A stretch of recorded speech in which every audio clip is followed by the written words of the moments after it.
Center. I'm Christine Lisi. The most significant on-field rule change for the NFL in years. Owners approved the revamped kickoff format. Among the changes, no one on the receiving or kicking teams, other than the kicker and returner, can move until the ball hits the ground or a player inside the landing zone. No fair catches allowed. No surprise onside kicks allowed. The changes, a plus for everybody, believes ESPN's Booger McFarland. They're trying to preserve the kickoff while limiting high-speed collisions and making the game safer. So this is a win-win for the NFL. We get to say that we are bringing special teams and bringing the kickoff return back to the NFL, and also we can minimize the high-speed collision. Booger McFarland on Get Up. Owners also voted to move the trade deadline back until the Tuesday after Week 9 games. The NFL plans to play 2 games on Christmas this year, despite the holiday being on a Wednesday. Teams to be determined. NBA, no LeBron James for the Lakers tonight against the Bucks. He's sidelined by left ankle soreness. It's an issue he's been dealing with for months now. LA is currently 9th in the Western Conference, 3 games back of the Suns for 6th to avoid the play-in tournament. Hey, it's Michelle Smallman. Coming up Wednesday with the Major League Baseball season about to get going, I'll tell you which on-field storylines you should be paying attention to. It's Unsportsmanlike, 6 a.m. Eastern right here on ESPN Radio, ESPN2, and ESPNU. Matt Moscona. I'm very important. After further review. Say it one more time. After further review with Matt Moscona. And here we go. Live from the Mercedes-Benz of Baton Rouge Studios. That's right.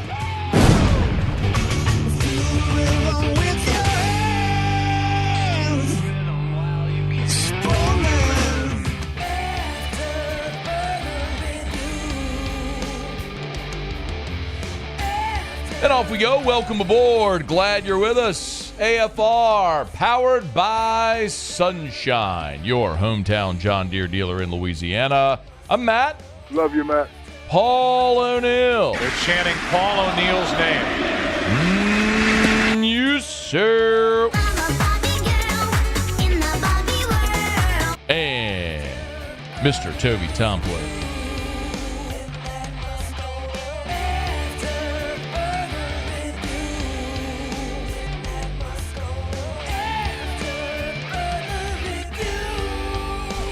All right, we're here. Glad you are as well. Get out there and make it a good one. LSU was on the practice field today. We got a practice report. We have Shea Dixon 1 hour from right now. We've got tons to do, including previewing LSU baseball back on the field tonight against Southeastern. But let us begin as we do every single day. It's time to pop the top on another edition of AFR with Bud Light. Drink easy. So the NFL meetings are going on right now, and as is customary, every year during these NFL meetings, every head coach has media availability. And if you're not familiar how this works, every coach has breakfast and sits in this hotel ballroom at one of those round 10 top tables. You know what I'm talking about? You ever been to like a banquet or a gala or anything at a hotel ballroom and they have the round 10 top tables with the white tablecloth? You know exactly what I'm talking about. Big room. Every coach has their own table. They eat breakfast, and there's chairs, and reporters can just come up and talk to any coach. Well, the AFC coaches spoke on Monday, and the NFC coaches took their turn having breakfast while people bothered them while they ate on Tuesday morning. And among them was Dennis Allen. Yes, the same Dennis Allen who wore the wrong shirt to the coach's picture on Monday. Whatever. Details, not a big part of the Dennis Allen repertoire, as we have found out. And reporters talked to Dennis Allen about a lot of things, but near the end of the conversation is when maybe the most newsworthy thing came about. Dennis Allen updated Ryan Ramczyk's status. But first, I would like to take you back in time. Let's hop in the DeLorean, get that thing up to 88 miles an hour. Flux capacitor fluxing. Let's go back to December. Ryan Ramczyk back in December told reporters that the cartilage in his knee had deteriorated, which caused him to miss significant playing time in 2021 and in 2023. You might remember that he played in just 10 games back in 2021, and then this past year, he missed a handful of games as well, did Ryan Ramczyk. So, talking about a guy that has seen his playing time diminish because of the injuries. He's missed a whole bunch of practice during the week. I don't care that he misses practice, but, like he would basically sit out during the week and prepare himself to get ready to play. Well,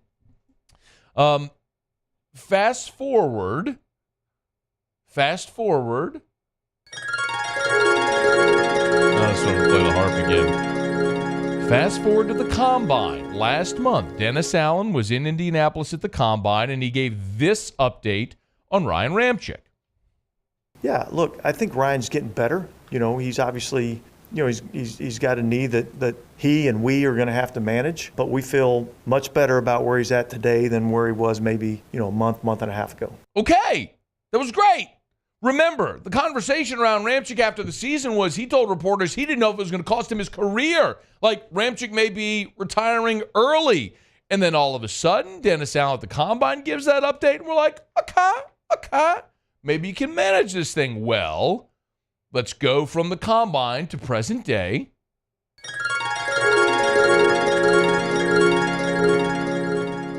And Dennis Allen gave this update on Ryan Ramczyk. I think it still remains to be seen. You know what I mean? At the Combine a few weeks ago, I was feeling a lot better about it, and yet I don't know that I'm seeing as much progress as I was hoping to see, at this point. So I think that still kind of remains to be seen. But here's the cool thing. We got plenty of time.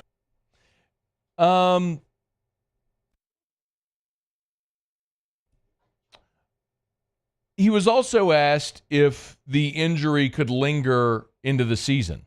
Is that something that could be a concern, maybe going into the season? Yeah, I think it could be. But again, we'll just have to kind of wait and see. So we went from Ramczyk at the end of the season saying, the cartilage deterioration, it could cost me my career. The Dennis Allen at the Combine saying, actually, we're feeling pretty good, like we can manage it. To a month later now, he isn't responding well. Best case is he's going to miss the whole offseason program, and it could linger into the season. Okay. First of all, this sucks. I hate this for Ryan Ramczyk. As a Saints fan, I hate it for the Saints and the team that I love and all that stuff, but I hate it for Ryan Ramczyk. When he was drafted, his first 4 years in the league, Ryan Ramczyk missed one game. First 4 years in the league, he missed one game. In his second year, back in 2018, he missed one game. He was a 3-time All-Pro in those first 4 years.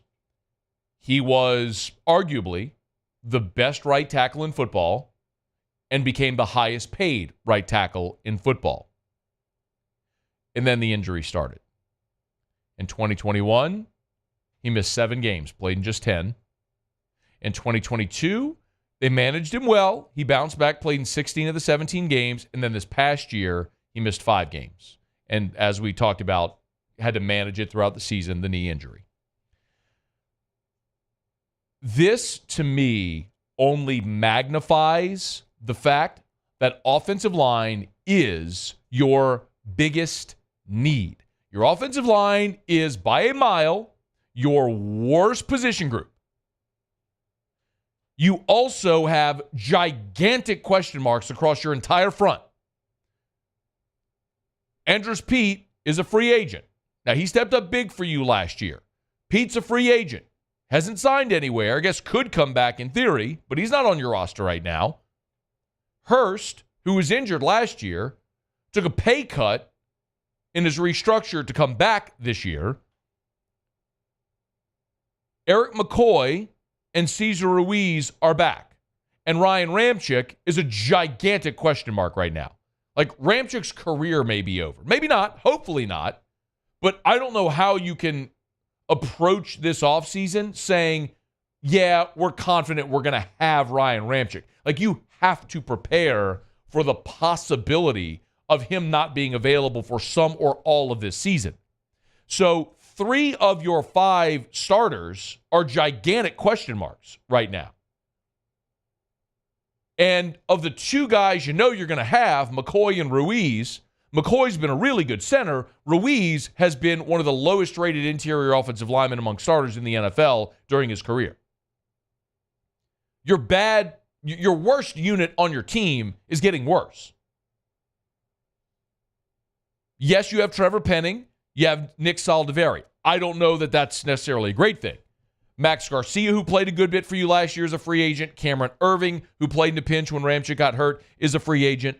Landon Young is entering the final year of his rookie deal. He's never been a consistent starter for you, more of a rotational piece. You did not sign a single offensive lineman in the free agent period so far. You have 0 free agent acquisitions on the offensive line. You got Chase Young, Willie Gay, Nathan Peterman, Cedric Wilson, Stanley Morgan. You have not signed a single offensive lineman in free agency.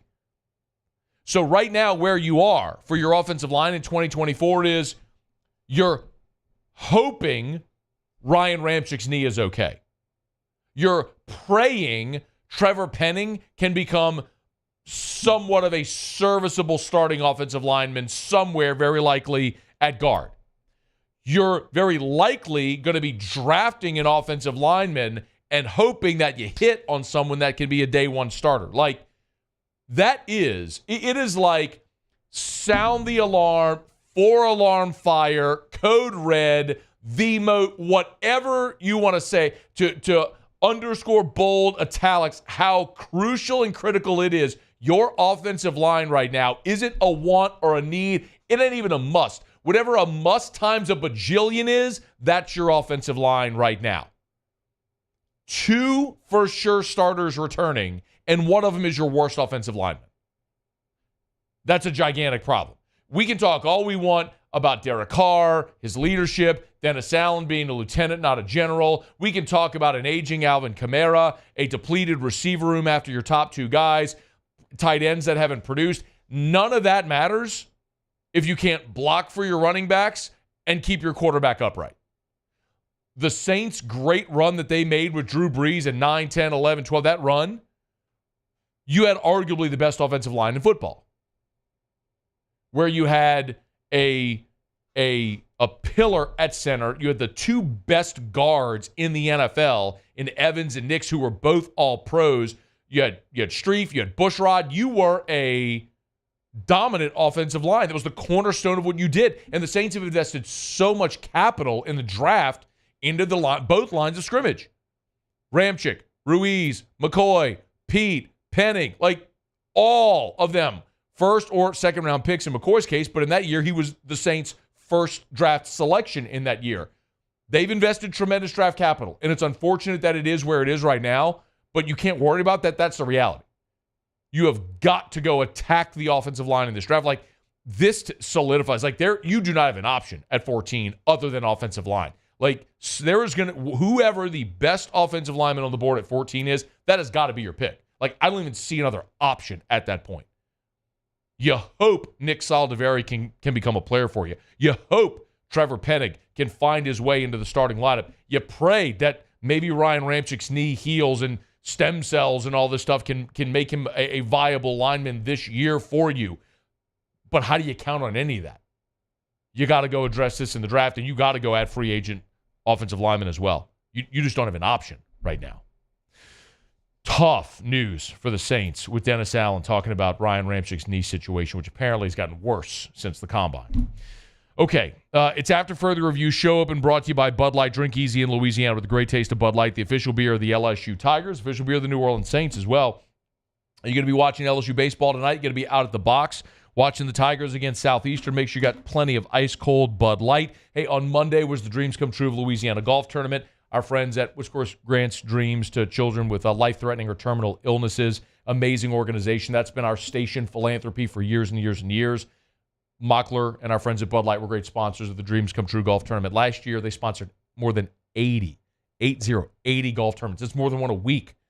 Incredible the way Mockler and our friends at Bud Light, Mockler Beverage, have given back to our community for more than 4 decades. Of course, Homa, now in Southwest Louisiana as well. It's Bud Light. Drink easy with a great taste of Bud Light, the official beer of AFR. Okay, let me knock out a break. We'll come back. We'll flip from Saints to LSU. Tigers are back on the practice field today. There is one veteran player who is stealing headlines right now, and I want to talk about him next. It's AFR. AFR. Brought to you by River City's 1 Hour Air, where they're always on time or you don't pay a dime. 752-0001, 752-0001. Have you done it yet? Have you called River City's 1 Hour Air for your preseason AC tune-up? If not, it's time. Y'all, Easter Sunday, the high is 87 degrees. We're creeping toward the oppressive heat. We all know it's coming. Like, it's an inevitability if you live here. Make sure you have your AC clean, tuned up, running efficient for the coming warm weather months. River City's 1 Hour Air can take care of that. I always recommend joining their membership club as well. It gets you front of the line service. It gets you discounted member rates when you need service and repairs. And also, it's complimentary seasonal maintenance. So River City's 1 Hour Air calls me for my AC tune-up, and it's free, part of their membership club. 752-0001.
After further review, powered by Sunshine, your hometown John Deere dealer in Louisiana.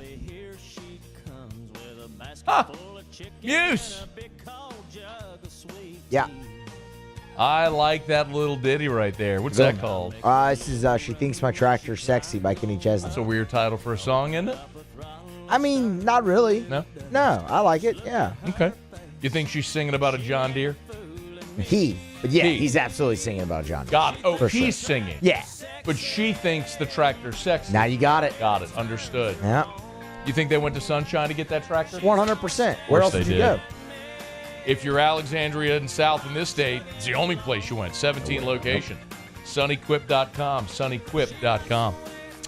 All right. We'll talk some MMA in about 10 minutes from right now. Excited about this. Chris Crosby is going to be headlining the Titan Combat Championships coming up on Saturday at the Texas Club. Chris is a local guy. We're going to talk to him in about 10 minutes from right now. Shea Dixon at the top of hour number 2. Talk some Cruton with Shea, as we always do. Also, just real quick. We're going to bring back the Ryan Ramczyk conversation in hour number 3. Our buddy, Dr. Stephen Etheredge from Brock, who's one of the LSU team docs as well, I'm going to ask him about what Ramczyk's dealing with. And I'm going to ask him, he's really good. He can explain things in simple terms, but I'm just curious, like, what's he dealing with? What's he facing? Like, how do you overcome this? What are the limitations? So we'll talk about that with Doc Etheredge coming up in hour number 3. So LSU football was back on the practice field on Tuesday. And afterwards, we got to hear from several players that met with the media. And one of the pretty consistent, a pretty consistent chorus so far from coaches and players is that Chris Hilton is the guy that is really starting to emerge among the receiver room. And I was thinking about it earlier today. Like, is it odd that LSU is losing its top 2 wide receivers, including its all-time leader in receptions and receiving yards, and we don't seem to be the least bit concerned? Like, Neighbors and Thomas, and maybe this is the reason why I'm not concerned. I went back and looked at the top 2 receivers for LSU, dating all the way back to 2008. Like, just humor me, indulge me for a second. Malik Neighbors and Brian Thomas. Malik Neighbors, Kayshon Boutte. Kayshon Boutte, Jeray Jenkins. Boutte and Terrace Marshall. Chase and Jefferson. Jefferson and Chase. DJ Chark and Russell Gage. Malachi Dupree, DJ Chark. Dupree and Doral. In 14, it was Doral and Dupree. Jarvis Odell. In 13 and 12, it was Odell and Jarvis. In 2011, it was Ruben Randall and Odell. In 2010, it was Tolliver and Randall. 09, LaFell and Tolliver. 08, LaFell and Bird. You get my point? It's just nothing but an assembly line of freak show receivers. Tall, fast, athletic dudes that run fast, jump high, strong hands, catch the ball, and go to the NFL.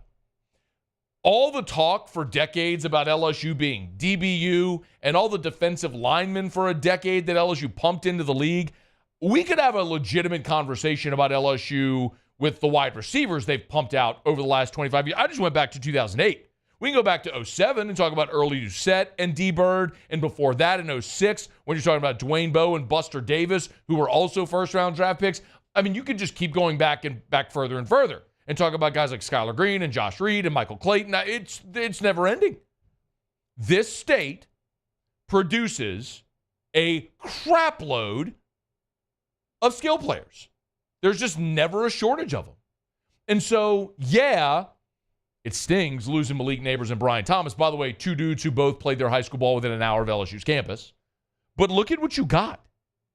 So, as of right now, the consensus every time the media sees practice is the first group of receivers are Kyron Lacey, Chris Hilton, Aaron Anderson. By the way, what do all 3 of those guys have in common? They're all from Louisiana. Lacey, Hilton, Anderson. The second group includes the 2 transfers, C.J. Daniels and Xavion Thomas, and Kyle Parker. And then the third group was Kai Preon, Javen Nicholas, and Shelton Sampson. More on that here in just a quick second. I really want to focus on the first 2 guys. I'm excited for Kyron Lacey and Chris Hilton to have their time. And I think specifically for Chris Hilton, the thing that makes me excited, we talked a lot about Chris Hilton last year in fall camp, because I know I did anyway. Chris Hilton was a guy who very obviously in fall camp made a big leap from year to year.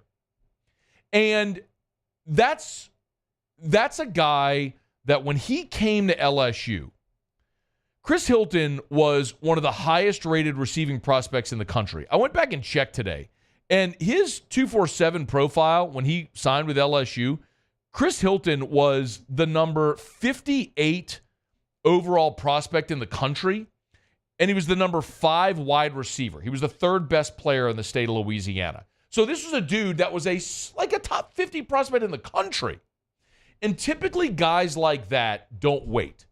They don't sit and wait their turn. But he shows up to campus and he sees Kayshon Boutte and Jeray Jenkins and Malik Neighbors went off. And remember, he was in that same class with Jack Besh and Brian Thomas, and he just had to wait. Chris Hilton was one of these guys that was a super raw athlete. And we saw it his sophomore year at Zachary. If you don't remember, if you're not from Louisiana, he caught the game-winning touchdown against West Monroe in the Dome, like burner, deep ball, walk-off, and it was incredible. And so everyone in the state knew his name, and he's got elite track speed, and he just had to learn the position and learn to grow into his body. And he's done that here during his time at LSU. And another reason why it's important to respect a guy like Chris Hilton is he was willing to sit and wait. Usually a top 50 prospect in the country doesn't sit and wait for 3 years. They don't see their path to the field, they leave. It's never been easier to leave. And by the way, you know my feeling on that. I'm good. Do you. Do what you feel is best for you. But when guys sit and wait, fans and a fan base gravitates toward that player. It builds a deeper connection. It's why so many LSU fans love and respect and revere Garrett Nussmeier, because he's waited. Now it's his 4th year. It's his turn. Same thing with Miles Brennan at that time, because he waited his turn, which is just it makes you an outlier in this day and age in college football. So there's a lot of people that are going to be cheering for Chris Hilton, and I know I'm one of them. Kyron Lacey and Chris Hilton could be an awesome one too. The other thing that was interesting, though, in that mix is the 2 transfers. I mentioned C.J. Daniels and Xavion Thomas. Those 2 guys are your most experienced, most accomplished receivers. Like Xavion Thomas was Mississippi State's leading receiver a year ago. C.J. Daniels was a 1,000-yard receiver at Liberty last year. I mean, those 2 guys have had the most productive college careers so far of any of the receivers you have on your team. And they're running second team right now. That's not to say they won't ultimately emerge and win more reps, but what's very clear is seniority with the guys that were already here is existing right now. And these guys, Daniels and Xavion Thomas, are going to have to go earn it. And I'm good with that. I'm sure they are as well. Like, come in, nothing promised, but we'll give you an opportunity to go earn playing time. The other part of that, it sort of does dovetail the conversation about Chris Hilton, is Shelton Sampson, right? So Shelton Sampson was, a year ago, the highest rated of the wide receivers you signed in a very deep receiver class. Now, Sampson is still there. Kyle Parker is still there. But you've already seen receivers from that class leave. Who's the kid's name that I never remember? It's a good thing he's gone, Muse, because I don't have to remember it anymore. Do you even remember it? Jalen Brown. Yes. It's a joke from last year. It's not even a joke. I'm being serious. Like, I just confused Kyle Parker and Jalen Brown. I could never get them right in fall camp. And now Jalen Brown's gone, so I don't have to remember it ever. And kid out of Miami, right? Super talented kid. Yes. Like, we're number 10. Super talented guy. But he's already gone. So you wonder, now Shelton Sampson running with the 3s, with Kai Preon and Javen Nicholas, who's a former walk-on. You brought it, like, this would have been a year for Shelton to push into that role for playing time, but now you brought in 2 transfers. Hilton and Lacey come back. Aaron Anderson's there as well. At best, you could look at Shelton Sampson and go, are you number 6? Does he wait? That remains to be seen. I don't know the answer to that. And Shelton's a super athlete and long, and these all the things that you love in a receiver if you're building one or drafting a receiver out of central casting. Like it looks like Shelton Sampson. Will he wait his turn and be patient? Remains to be seen. But the one thing that is undeniable is the long list of receivers I just rattled off for you over the last 15 years. Like, you've got more of them again this year. Of all the questions you may have on this team, receiver ain't going to be one of them. The only question is which of the long list of freak show athletic, tall athletes that run fast, jump high with strong hands, catch the ball, are going to be the ones that emerge and win all the reps. But I'm excited for Chris Hilton. I really hope that this is his year. Okay, it's After Further Review. We're brought to you by Evermore. Great tasting, all natural Evermore water. This is a Louisiana product, and there is nothing added. It's amazing. When you drink Evermore and you uncap this bottle, the first time you uncap it, that's the first time this product touches air. There is nothing added. It is free from pollutants. It's Evermore, all natural, great tasting water. You can buy it online at evermore.com, EVAMOR, evermore.com, or at any great local retailer. Just go to the bottled water section and you'll find it. I'm telling you, bypass the flimsy plastic bottles, bypass the other ones that have a lot added or taken away from it. You know the drill. This is an all-natural artesian water that you will love. It tastes great. It's a better form of hydration if you're an elite athlete. It's just a healthier option if you want a healthier option for your children or your family. Drink Evermore, EVAMOR. Go to evermore.com or any great local retailer. Evermore. Okay, it's After Further Review. We're glad you're hanging out with us here. Really busy show. Shea Dixon in 30 minutes. We'll talk some Cruton. Shea's good enough to join us every Tuesday here on AFR.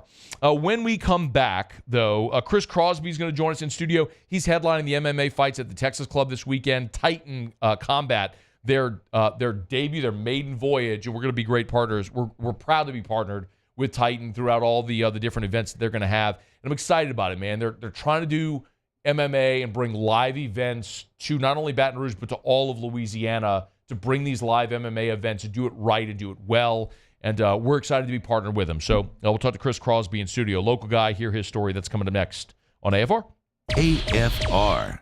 Hey, man, a week from tomorrow, pretty fired up. I'm going to be over at the Pels game. Our friends over at Action Industries said, Scone, you want our suite for the April 3rd game against the Magic? I was like, heck yeah, I do. So we'll be over there hanging out with our friends at Action Industries coming up a week from tomorrow when the Pels take on the Magic. Action Industries, an official partner of LSU Athletics as well. Of course, they're great supporters of the local teams. And I've been telling you about how Action, since 1982, has serviced the petrochemical and refinery markets, but they also offer fabrication shop services. So, plants, and if you need materials fabricated, pipe, structural steel, pressure vessels. Not everyone does pressure vessels.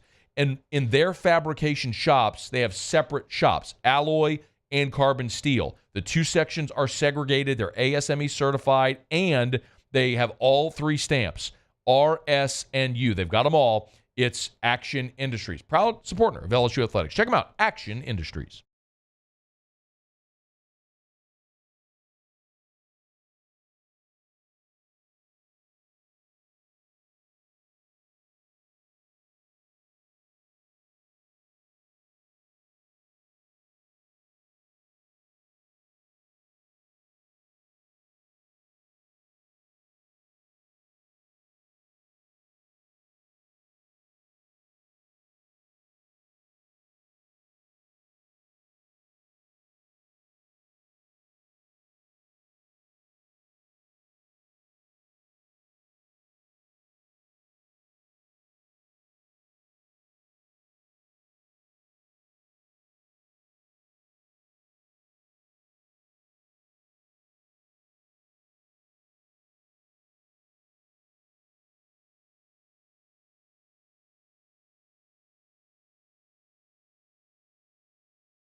After further review, powered by Sunshine, your hometown John Deere dealer in Louisiana.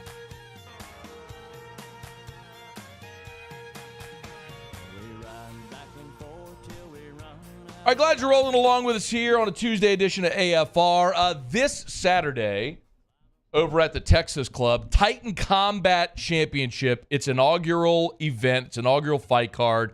I'm fired up for it. The headliner is Chris Crosby taking on Justin Prescott. We have Chris Crosby in studio with us. How are you, dude? I'm doing great. I appreciate you having me here today. Like, you seem like such a nice guy. I like the guy that's going to go get in a cage and try to beat the hell out of another man. Is that a weird thing to do? Yes and no. Now it's become such a normal thing for me. I'm so fired up about this. I came up doing Brazilian Jiu-Jitsu. Did you? So I'm used to competing a lot and grappling a lot, and I think that's why I fight so often now. Is because coming from Jiu-Jitsu, I'd compete 12 to 15 times a year. So I'm happy to fight 5 or 6 times a year if I can. So I think everybody knows, like, I'm a big fight fan. Okay, I love MMA. Probably called fights in 2008, which forced me to kind of learn the sport. I fell in love with it. And I've really wanted to see the local fight scene come along to where people who maybe can't jet off to watch a UFC promotion can watch live fights. How long have you been pro? About 3 or 4 years now. And you fought over 20 fights, right? Yes, I take them pretty regularly. Yeah. So, like, what is with this promotion in particular? And when you're pro, you're finding fights wherever you can, right? Lots of different promotions. What's been different about Titan? Like, what's been maybe appealing about this promotion? Just right off the gate, they were taking care of us very well. The pay is good for a regional promotion. I know they got some brand new gloves for us. They got a lot of the local businesses from Baton Rouge. Oh, nice. Involved. I know a lot of the sponsors like Gordon McKernan and Raising Cane's. They got a lot of the Baton Rouge big businesses involved, which I think is going to be just exciting for the fans and for the fighters and all that as well. They got me gloves. These are my own 4-ounce gloves that I'll never actually wear in a fight, but because I'll never ever do this. Like, I'll never do it professionally, but I love that I got these 4-ounce gloves. I want to talk a little bit about training and your background as well. So you're local, right? Right. I grew up in Watson. I went to Live Oak High. I'm an older fighter. I graduated in 2004. 38 now. 38. It's funny that 38 makes you an older fighter, but it does. No, a lot of the guys I'm fighting are 22, 23, and there was one time we were doing the medicals, and this was like 5 years ago. I was like 32, 33. So you look at the list of guys, they'll do the medicals like 21, 22, and then they're like, "How old are you?" I'm like, "Oh, and this was a while ago." I was like, "Well, I'm 33," and then the doctor's like, "Oh, wow, good for you." Like I was 60. I'm like, man, it's like the 80-year-old that runs a marathon. Right, But if you look at the UFC now, you have guys like Daniel Cormier, Stephen Miocic. I mean, the guys are well into their 40s, doing some big things. So Live Oak, Watson. When did you start fighting? To be honest, as a kid, my parents were big into Taekwondo. The 80s, 90s Taekwondo was a huge thing. Me too, bro. Right. My dad was a black belt. Brother was a black belt. So they got me involved in it, but I didn't like it as a kid. Even then, I could tell this isn't real fighting. Not to down on Taekwondo, but it's Taekwondo's a lot of kicks, right? Yeah, it's like 80% kicks. And when you spar, it's mostly just kind of tag. Yeah. So really into basketball in high school, and thought I was going to try to play college. And to be honest, I probably wasn't as good as I thought I was. So I went to try to walk on it, and it just didn't work out. So I'm looking for another competitive. Where did you go try to walk on? I went to Louisiana College in Pineville. Okay, yeah, for sure. Yeah, and I was practicing with the team a little bit in the spring, and it's a private school, it was expensive. Long story short, they don't give athletic scholarships either. Right. So I really couldn't afford to come back in the fall. So came back, was enrolled at Southeastern, and got into jiu-jitsu, and the rest is history. Yeah, you just started rolling. When did you take your first fight? So I didn't take my first fight till almost 10 years later. So when I started training, I was 19, 20 years old, like, oh, I'm going to train for 2 weeks, and I'm going to be ready to fight. So the first gym I went to, that in my mind could have been a reality because they weren't as good. So I was doing well. So then I transferred to a real legitimate jiu-jitsu school. Then I'm getting rolled up, and I'm like, oh man, I'm not ready for this. Yeah. So I think that's when I fell in love with jiu-jitsu. So Chris Crosby is in studio with us. Titan Combat Championships this Saturday at the Texas Club. Doors open at 6, 18 and older. The whole lineup card is on their social media if you want to check them out on Facebook or Instagram. Big shout out to Gordon McKernan, our friends at Mockler, Bud Light, great sponsor of ours. We at 104.5 ESPN Baton Rouge, Relief Windows, a lot of our great partners are partnered with Titan as well. So what's always interesting to me when you talk to fighters, it's like, especially if you don't have the ambition, at least at this point, I would assume, like, of trying to elevate, to do this like as your full-time thing. Why do you keep fighting? Well, so when I started fighting, it was because I owned a gym and I wanted to, I never want to be a coach that hasn't done it. So I was like, I was teaching jiu-jitsu. I had guys that would come in that would want to fight. And like, if I'm not going to walk the walk myself, why would I talk a student into doing that? So my idea was to do one amateur fight just so I'd understand the process and know how to do it. And then I won, and then did some more and won. And then 20 pro fights later, here I am. And I never had any UFC aspirations, but a year ago I went on like a 7-fight win streak. So those conversations have become real now. So I'm 38 years old. I do it because I love it and because I want to be the best martial artist that I can be. So wherever that, one fight at a time, wherever that takes me, we'll just see what happens. Is it, well, let me not ask you a leading question. What is it like for you whenever intros, the walkout intros, they lock the cage? Like, what is that feeling like? So me personally, I don't get nervous up until the walkout. I don't get until the walkout. So like in camp, I'm never nervous. The day that weigh-ins, I'm not nervous.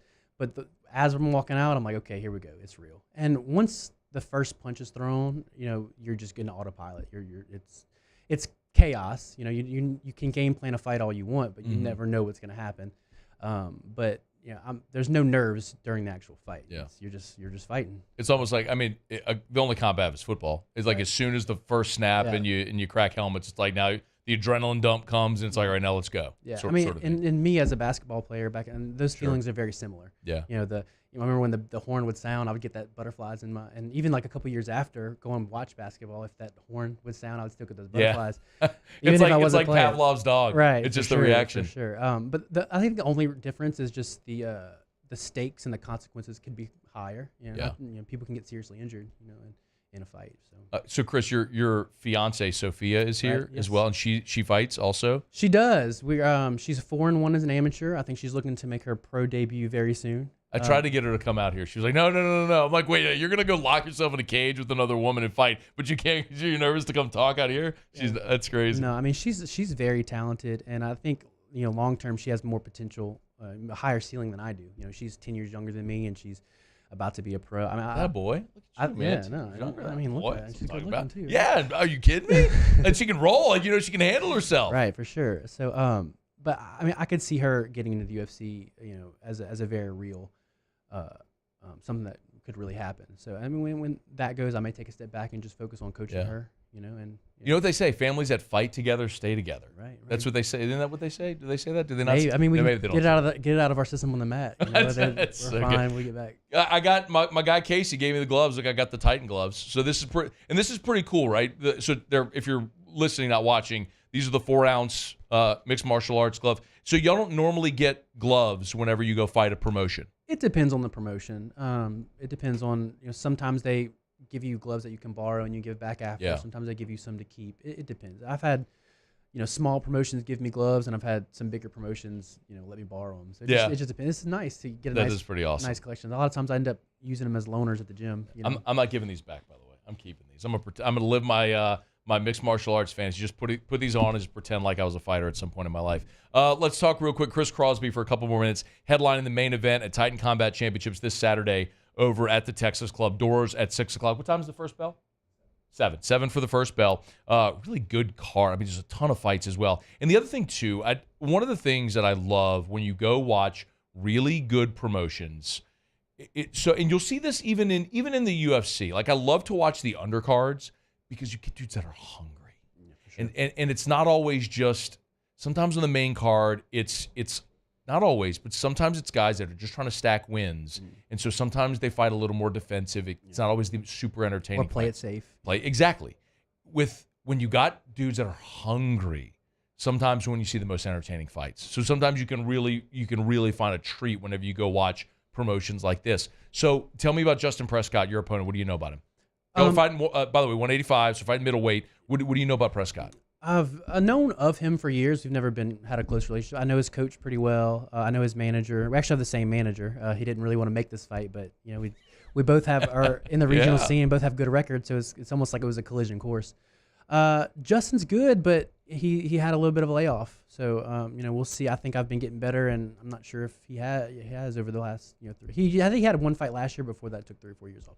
I definitely have to respect him. He's definitely dangerous. He's got a good record, 10 wins and 2 losses. But I think I'm gonna beat him. I could talk to you forever. We're short on time. What is so what do you? So you're gonna fight 185. So that means weigh in. By the way, I should mention weigh-ins Friday at LeBear's. Public is open, is welcome to attend, right? It's 1 o'clock? 1 o'clock at LeBear, inside the sportsbook at LeBear's. If you want to get by, you can see the fighters, the weigh-ins. Really cool. We'll be out there. So you're going to fight 185. You're actually going to weigh in at 185. What's your walk around weight? I think this is a big misconception for people who maybe don't follow the fight game super closely. So I weighed in this morning at 198. Okay, so 198. So it's Tuesday. Right. 198. So Friday, you got to step on the scale, be 185. Right. How does that weight cut go? So it depends on the fighter and the weight class. The last 10 to 15 pounds is going to be a water cut. So right now I'm loading water, drinking a lot of water, and I'm not sure which one it is, but there's a hormone that activates. When you drink that much water, you start flushing everything. You start going to the bathroom a lot, you start sweating even more. And then you start tapering your water down. So by Thursday, Friday, I'm not drinking hardly any water, but my body's still flushing.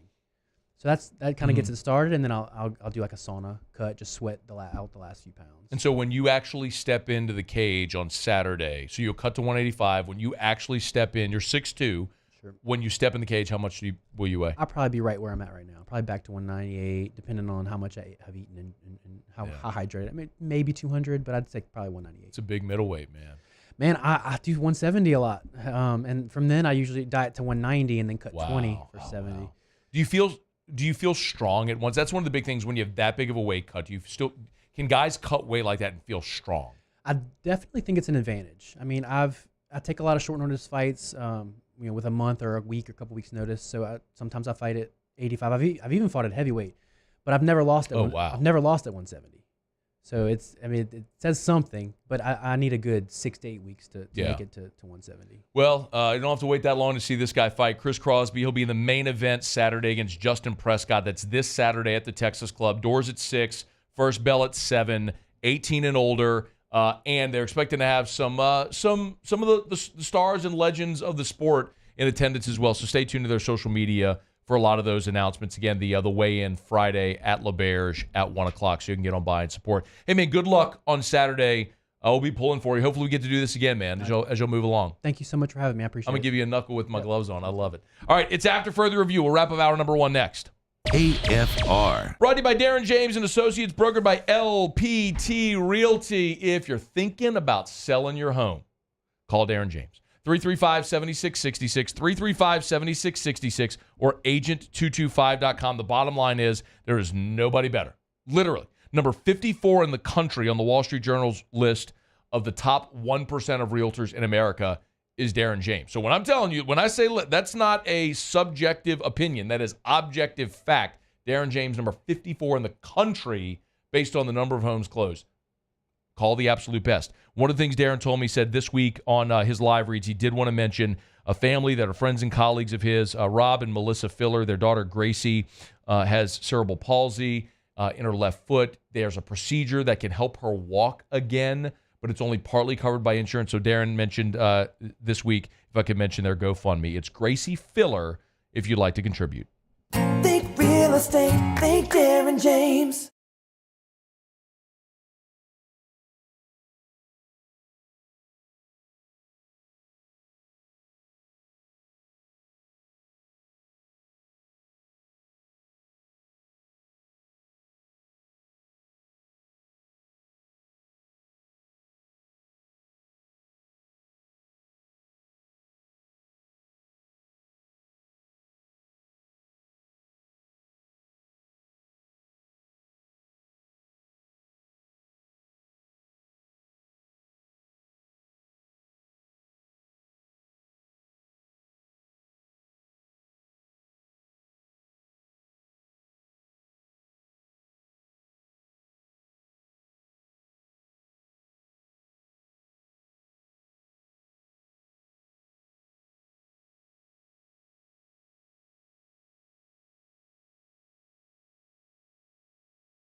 more teeny-weeny right before I take her home. After further review powered by Sunshine, your hometown John Deere dealer in Louisiana.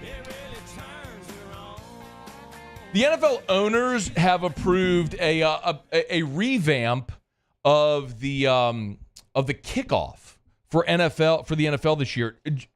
This is the number that you need to know.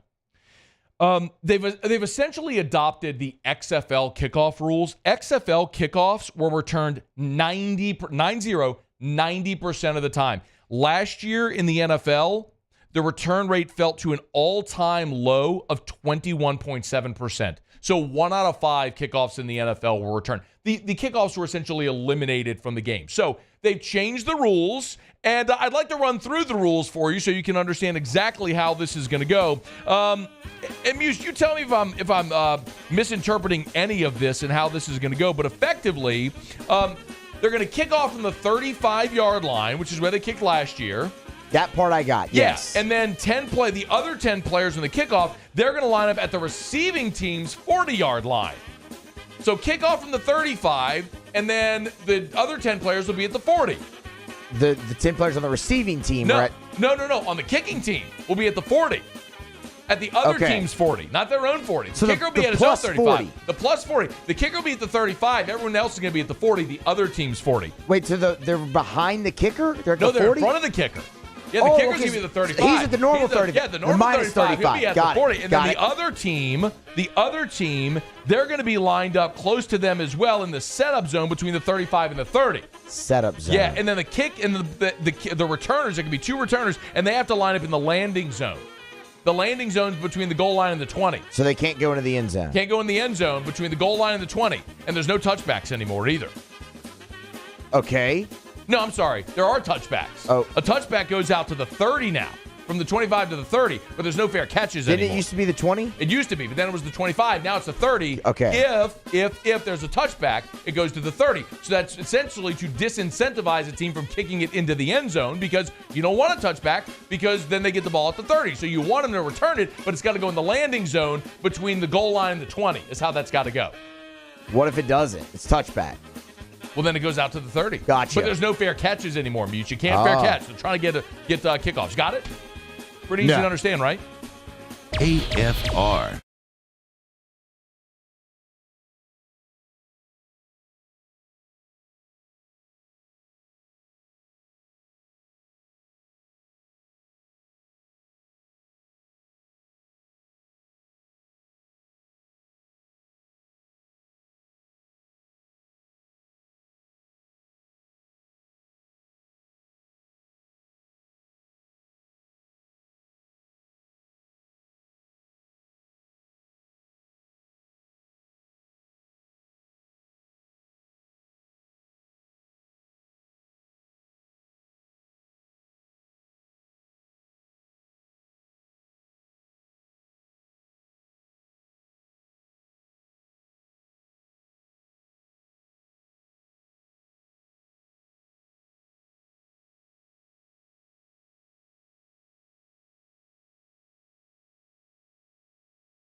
This is SportsCenter. I'm Christine Lisi. A massive revamp of the kickoff approved by NFL owners. For a standard kickoff, the ball would be kicked from the 35-yard line with the 10 kick coverage players lined up at the opposing 40 with 5 on each side of the field. Among the other tweaks, no fair catches or surprise onside kicks allowed. The changes intended to increase return rates and minimize high-speed collisions. ESPN NFL analyst Bart Scott. It's going to be hard to strategically figure out how to get that momentum up. It's going to limit maybe guys, from making big collisions. But, the special team coaches are really innovative. They'll do some things like find out ways how to pull guys, not block the backside, and it maybe brings something exciting. It puts emphasis on 1/3 of the game that sometimes often gets overlooked. Owners also approved allowing teams to elevate a quarterback from the practice squad to the active roster unlimited times to serve as the emergency QB. NFL plans to play 2 games on Christmas this year. Despite the holiday being on a Wednesday, the teams to be determined. NBA, the Lakers' LeBron James, lingering left ankle soreness, will not play tonight against the Bucks. Hey, it's Michelle Smallman. Coming up Wednesday with the Major League Baseball season about to get going, I'll tell you which on-field storylines you should be paying attention to. It's Unsportsmanlike, 6 a.m. Eastern right here on ESPN Radio, ESPN2, and ESPNU. Matt Moscona. I'm very important. After further review. Say it one more time. After further review with Matt Moscona. And here we go. Live from the Mercedes-Benz of Baton Rouge Studios. Let's ride.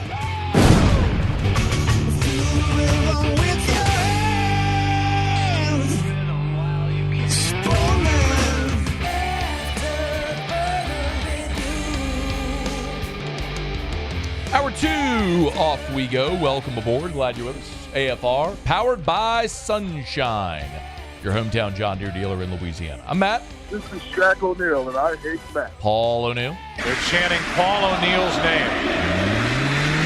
name. Yusuf. And Mr. Toby Tomplay.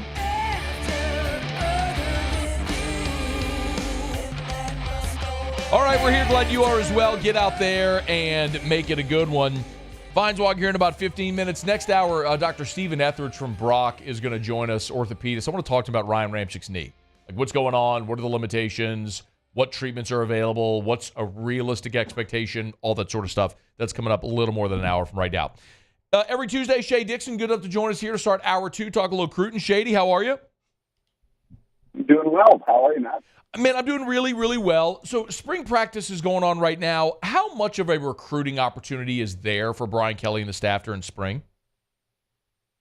Yeah, they're big on this. I would say that now, granted, there have been some practices closed to media, but at nearly every practice, they've had recruits at it, including today, James Simon, one of the top 10 running backs in the country from up in North Louisiana at Calvary Baptist.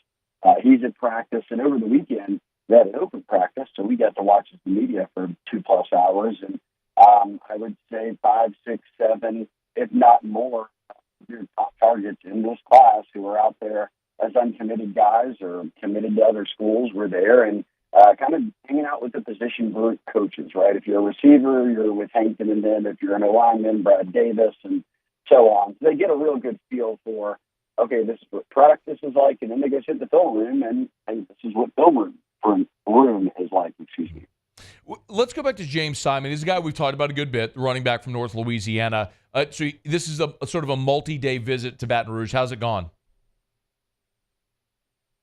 So far, so good. Look, he came in and was supposed to stay a couple of nights. He's extended that. He told me he's now going to leave tomorrow, so that's always good news. But look, he's following this up with visits to Bama and I think 6 total stops fitting in a Miami one at the end that'll stretch over the next month, if not a little more. So he told us that by June, July, he wants to have a decision made. But I also think that spending multiple days on campus, around the team, around some of the commitments, obviously, who have come up there and hung out with him, and the coaching staff, Frank Wilson is the one leading the charge here. And we knew from the start in this 2025 cycle, and LSU has the #1 recruiting class in America, but that Louisiana was home to 2 really good ones. And now that these guys are about to be seniors, we've gotten a better feel for where their rankings are at. Harlan Berry out of New Orleans, the number one running back in the country, 5-star. That's your first 5-star number one back to come out of New Orleans in 10 years since Fournette.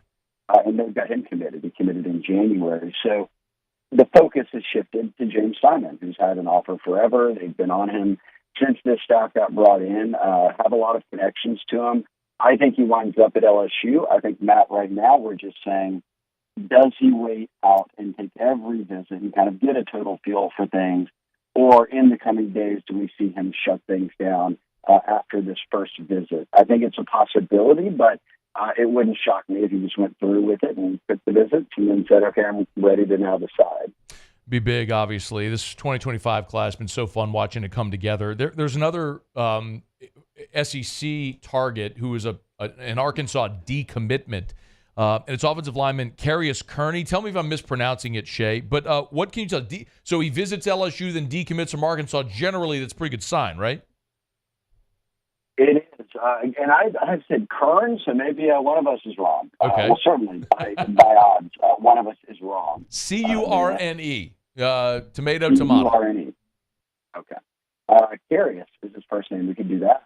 Okay. But, look, this is a kid who is from Arkansas, is one of the best players in the state. I believe he is ranked number one in the state on 3, and is ranked as a top 50 prospect, top 100 overall, really with the industry right now. Everybody's kind of got a consensus feel that this kid's one of the best offensive linemen out there. And I heard his name kind of brewing a couple of months back when sources kind of said, hey, look, Arkansas's got a kid, Carius Kearney, that is quite talented. He's committed to the Razorbacks, but LSU felt like they had a shot, and they got him down this past weekend. He got to watch practice. He got to see the facilities, and probably most importantly, meet in depth with Brad Davis and staff. That he went on Sunday. On Monday, he announces he's no longer committed to Arkansas. So for a kid who has not done a lot of visits, it's not like he's been to 55 schools and is reopening it back up. This is a small-town kid from Marion in Arkansas who I think kind of, once again, we've seen it. Brad Davis is rolling, likes what LSU's selling, likes the direction the program's going, and certainly whatever Brad Davis's pitch is, it's a good one because we're rolling on 3 to 4 years here where you could put his haul up against anybody else, on staff in that position group, and it's one of the best. And they've already got 3 guys committed now with Tyler Miller, the number one interior offensive lineman most recently, but 2 of them are top 100 prospects. And so is Carius Kearney. So Carius Kearney. Think about that. We'll figure it out. 4 linemen, 3 of them be top 100 players. 2 of them not from the state, from border states in Mississippi and Arkansas. So kudos to the staff, and yes, it's pointing in that direction. I'd be a little surprised if he didn't end up at LSU based off visiting and then immediately decommitting. But regardless, they made a pretty strong impression there. Shea Dixon's our guest on Twitter at Shea Dixon on 3, the Bengal Tiger. Another offensive lineman, top 100 prospect, not from the state. A guy we've talked about a good bit is Micah DeBose. He was back on campus. What's the latest there? He was. He came in this weekend, and he committed from Georgia in January. So I think that people in his camp, his mom, others have wanted him to take a look around at schools because he visited in LSU in late January, just a couple of weeks after backing off Georgia. And he had been for games. They had been recruiting him before. But it felt like he was about to pop. And I think he maybe wisely has been advised, hey, take a step back, take your visit, then make a final decision. Don't commit again and have to reopen things if it's not the right fit. So a lot of people still feel that I talked to that LSU would be the team to beat. Auburn was another team that was heavily in the mix, and certainly was the in-state team. He's from Mobile.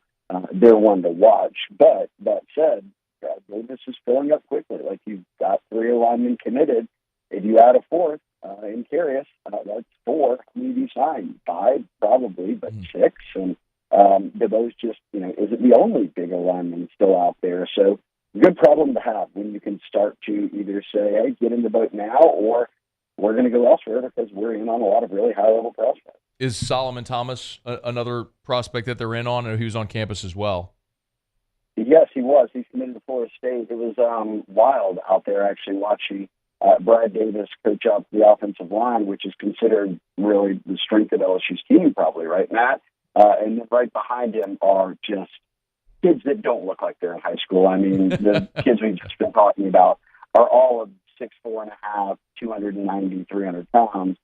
They're all three kind of just hanging out, watching. And Thomas is the number 2 interior offensive lineman in the country. All three of those guys, DeBose, Solomon Thomas, and Karius Kerner, are all top 100 guys. So it was kind of a who's who, and it just shows. I think each kid sees it that, hey, look, spots are limited. If I want in, I've got to make a move. And they're shocked to see him back off his Arkansas commitment and maybe be trending towards LSU. With Solomon Thomas, the kid who is from Florida and is committed to Florida State, a lot of people think that's a battle that a number of teams are going to be in until the end. But I would say that after this visit, hey, he's throwing LSU's through the ring kind of officially. Shea, a couple more for you here. Defensive backfield. We know the job Corey Raymond is already doing is amazing. A couple of the top 5 safeties in the country were in town, Anquan Fagans and Fahim Delane. Is LSU have a realistic shot at either of those guys in this class? I think they do. I think geographically, if we're talking realistic in percentages, Feline is from Maryland. Fahim, is from Maryland. Fagans is coming out of Alabaster, kind of right outside Tuscaloosa. So he's a little bit closer to LSU, obviously distance-wise. Bama's new staff is on him, but so is Auburn. LSU's got a really good relationship. So I do think they're in a good spot there to stay in it to where each school gets their official visits, and then kind of whoever wins them over from there is going to win that recruitment.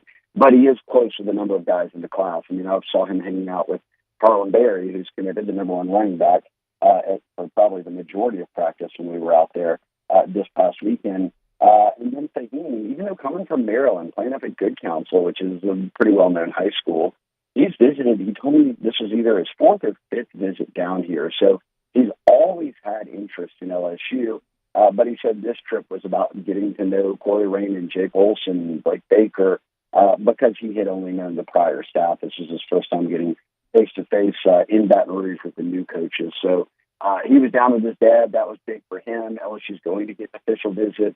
Ohio State's considered the team to be. That's not a shot, considered they kind of clean up a lot of the Midwest and guys on the East Coast. But when it comes to SEC schools, I would probably put LSU up front. So, yes, as they look to rebuild DBU, we've talked a ton about them being in on five-star DJ Pickett, the number 1 corner, and other corners.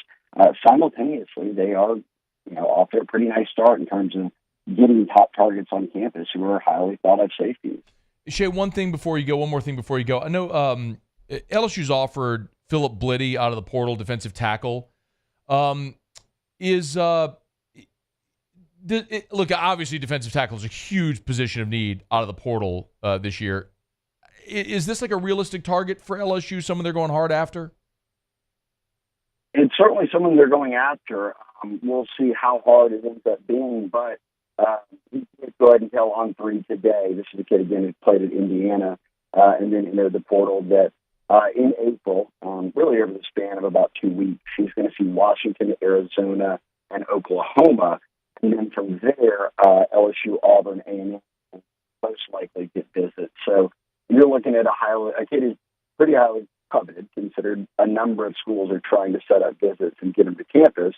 LSU being one of the, including Oklahoma, I guess, 4 SEC schools of the 6 that he's mentioning. So they'll have to battle, but they'll probably get into a number of these, right? Like, we know that when this spring portal craziness window happens, which only lasts 14 days of when kids can actually enter, you can commit after those 14 days, but they're going to be after multiple DTs, but hoping to sign 1, if not 2, right? Yeah. And so, yes, I think that he's probably one of the first of many, and I won't say more than 10, but I bet 3, 4, 5, 6 guys, if they are of the caliber, will get offered because they need to find a way to get guys to campus and at least come away with 1, like I said, if not 2.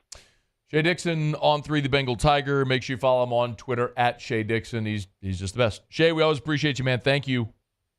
Yeah, thanks for having me. All right, man. Be well. It's After Further Review. We're brought to you by South Point Volkswagen, southpointvw.com. New and certified pre-owned in Baton Rouge and online. Remember, Southwest Volkswagen down there in Lafayette, so Southwest Louisiana. They got you covered as well. You're listening to Lafayette, Lake Charles, Southwest Volkswagen. But remember, you can always shop them online. Airline just north of Highland or online at southpointvw.com. Their entire stock, if it's on the lot, it's online at southpointvw.com. The style, the feel, the performance of luxury without the cost. That's what you always get at South Point Volkswagen. If you've never driven a vehicle, if you've never driven a Volkswagen, you've heard me talk about it, you're wondering what all the fuss is about, experience it for yourself. Just go sit behind the wheel of a Volkswagen. You'll understand. Ask them about all the safety features. That'll give you the peace of mind, and then go have fun driving it. It's South Point Volkswagen. southpointvw.com. South Point Volkswagen. What's your direction? Okay, y'all. Quick break. We'll come back. Feinswog is going to join us next. Glad you're here. It's AFR. AFR. GLO, glowresources.com. Most companies, I learn, maybe don't know exactly what Glow Resources offers until you try it.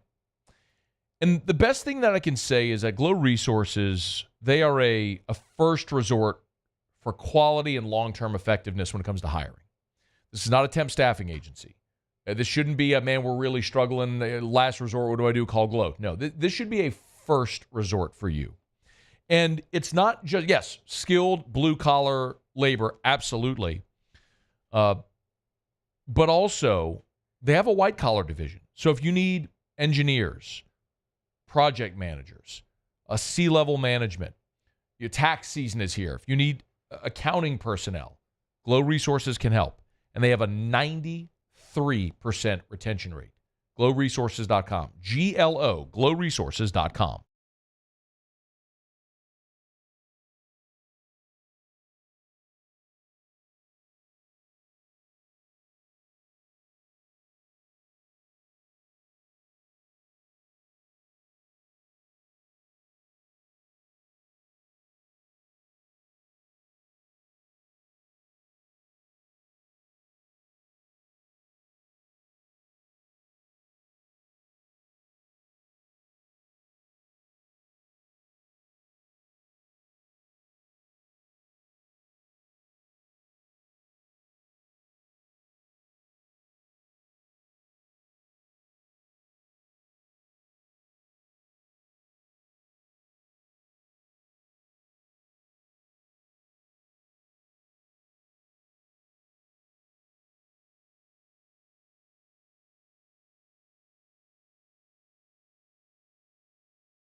After further review, powered by Sunshine, your hometown John Deere dealer in Louisiana. Hey, Lee, what's up, man?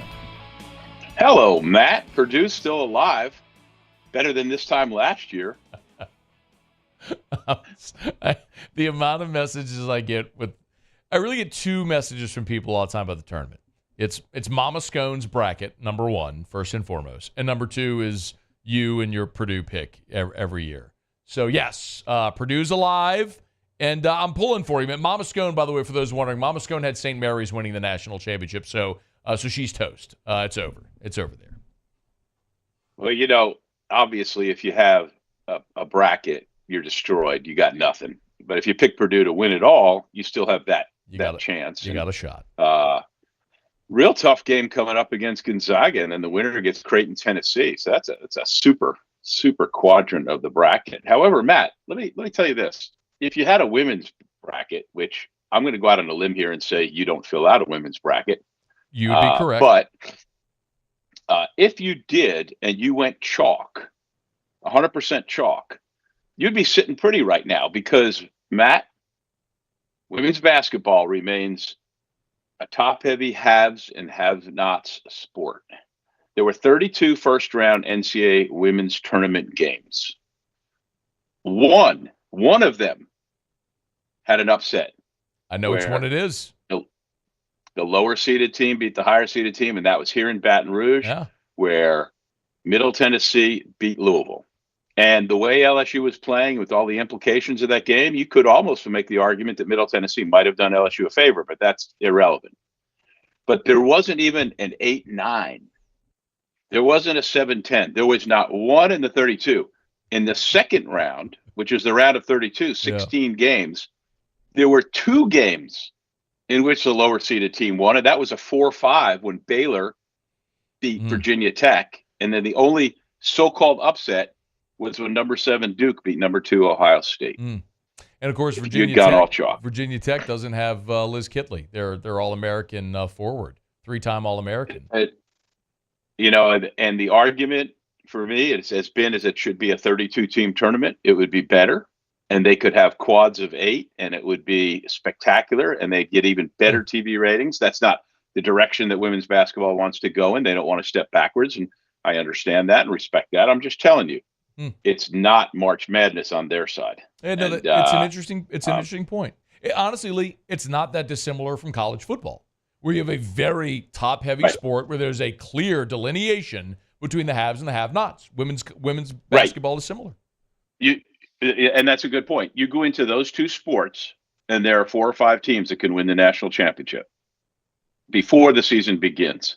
I think that number's a Whereas little in higher. men's basketball, I think that number's a little higher in college football. I could go beyond 4 or 5. I think you could probably I could probably pinpoint maybe 8 or 10 that I think would have a legitimate chance in a given year to win a national championship. Yeah, some years. And, I'm just, I know how impressed you are when I do the minimum of research and give you a nugget. I do it for you. So here's the other thing. Yeah. It's too bad this gets lost on radio, but for those of you viewing in, I had a dream about this shirt last night, and I said, man, I hadn't worn it. I woke up and I thought about this shirt. I hadn't worn it in a really long time.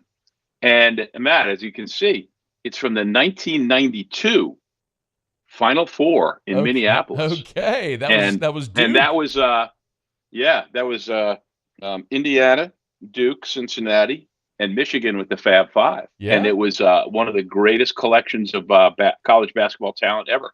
I don't know why. I don't have weird dreams, and I don't remember them anyway. And I woke up and I said, I got to find that shirt. And it was buried in my Final Four shirt pile, of which I have many. You may be fascinated to know this, Lee, but like vintage apparel is having a real resurgence. If you have a pile of authentic Final Four shirts, those are probably worth a lot of money. Well, you know what I do have? I do. I went to 28 of them, and it was a game on the next morning to get out there before the T-shirt people broke down and try to get things at half price. And I remember specifically specifically, I remember buying this one because I liked this shirt so much. I bought it in a store where I saw it during the Final Four downtown. Okay. But I have pins, and there are pin collectors, and I probably should put those out on the open market and see if anybody'd be interested.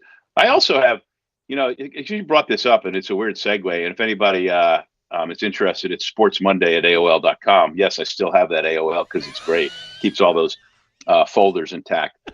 But I have a limited edition Jacques Jobert poster that I think you may have signed as well, Matt, when you came to the old Sports Monday.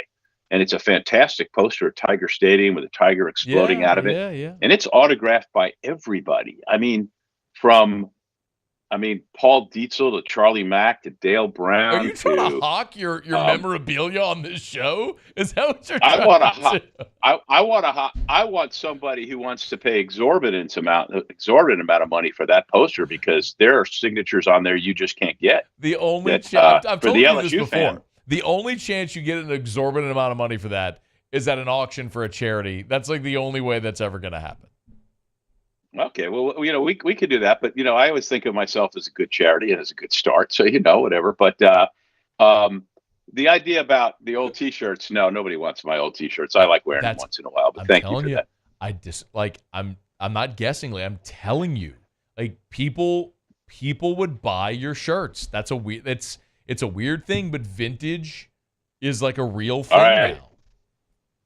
I got the 1986 LSU Final Four T-shirt from Dallas. I'm telling you, man. They went with I am Kansas, telling you, Duke, and open that thing up for bid. You'd be stunned how many people would buy that. Sports Monday at AOL. Send me an offer. So in this segment, we've referenced an AOL email address, the 1986, 1992 Final Fours, and vintage T-shirts, pin collections, Sports Monday. I mean, this is like a true time capsule is what this is right now. I'm fired up for it. You bring an old guy on, you get old stuff. I love it. So hey, speaking of which, and this is really like the meat of what I wanted to ask you today. So for those that don't know, and I always want to be mindful of this because I know there's a lot of people in different markets who listen to the show. So Lee was a longtime LSU beat writer for The Advocate from when 84 to when, right? Am I getting that right? 84?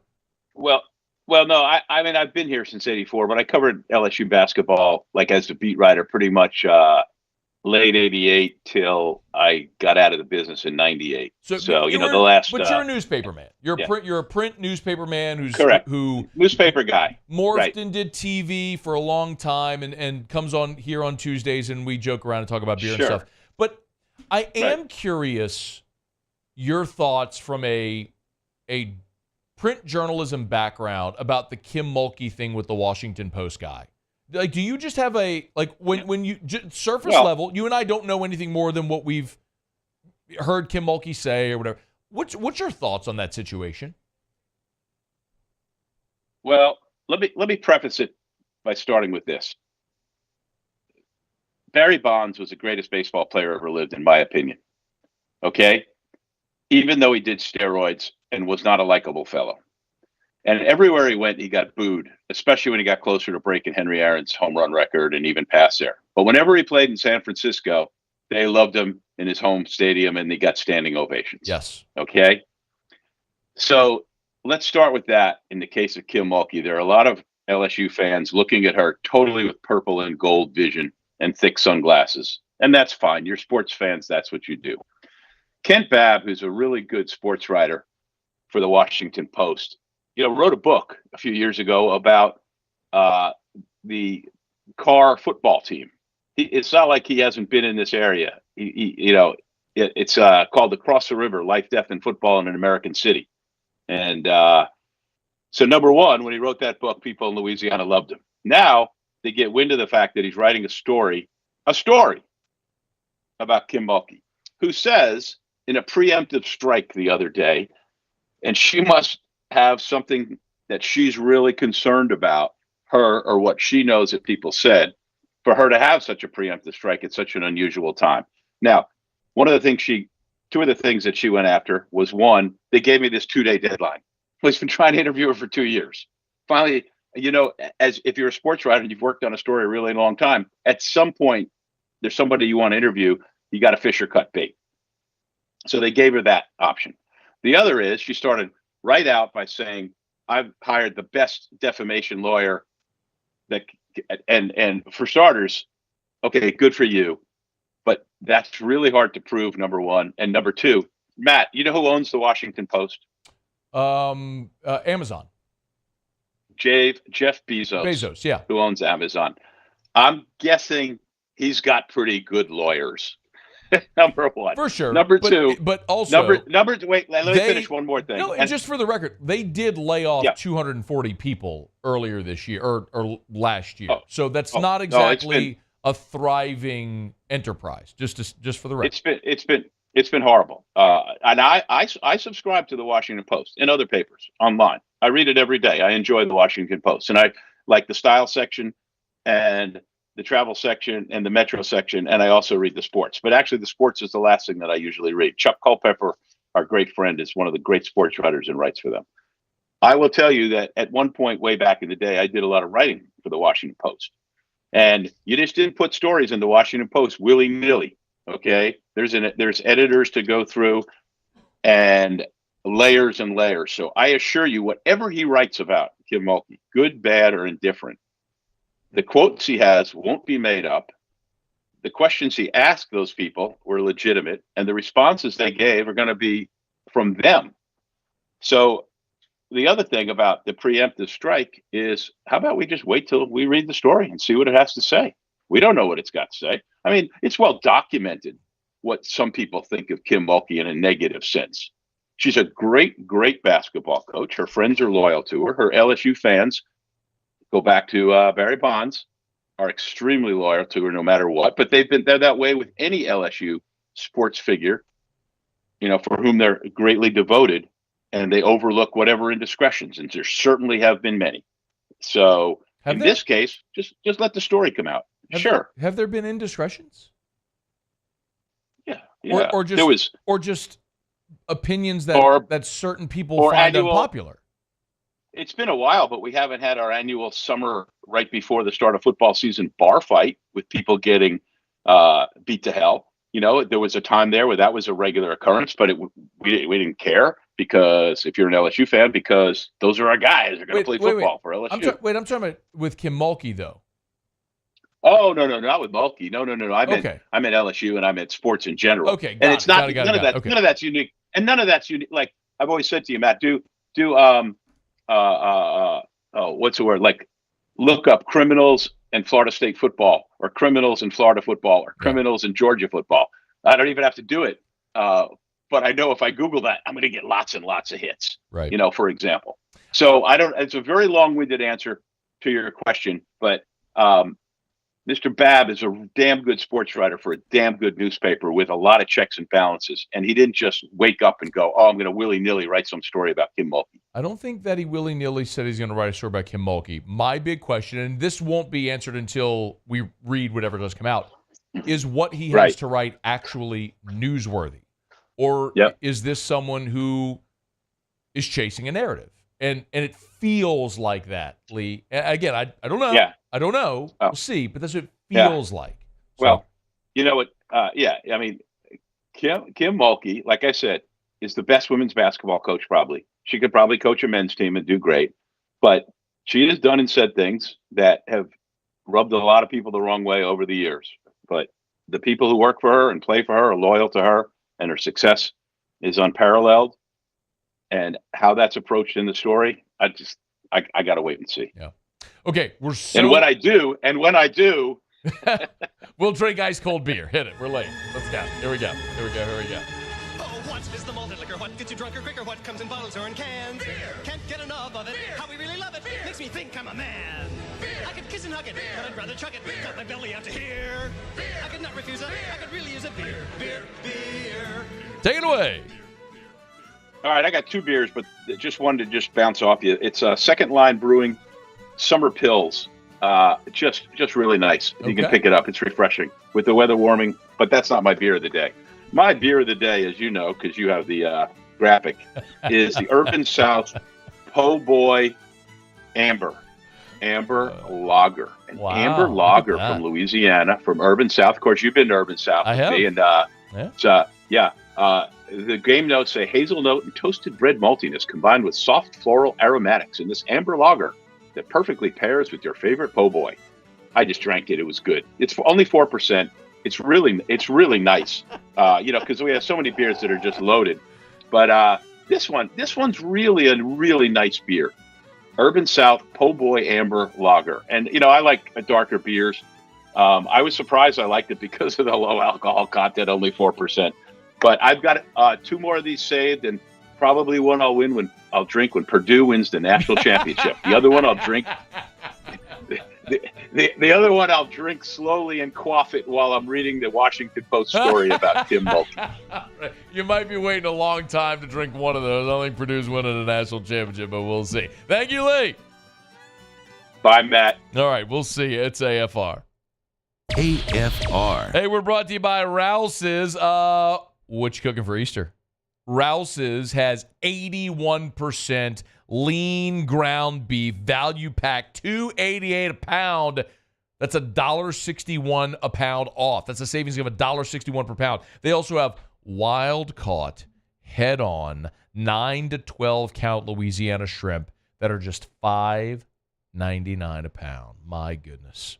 That's $2. You're saving $2 a pound. You can also pick up a 30-ounce jar of blue plate mayonnaise, mayonnaise, as our friend Richard Condon might say, mayonnaise, or for just $2.97 a pound. Also, 24 packs of 12-ounce Coca-Cola soft drinks for only $9.97. You save $3.72 there. That's saving you money, y'all. And crawfish while supplies last. What you cooking for Easter? Doesn't matter. You better go to Rouse's. Happy Easter from Rouse's.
It really turns her on. She's always staring at me. After further review powered by Sunshine, your hometown John Deere dealer in Louisiana. Got a little bit of breaking news here.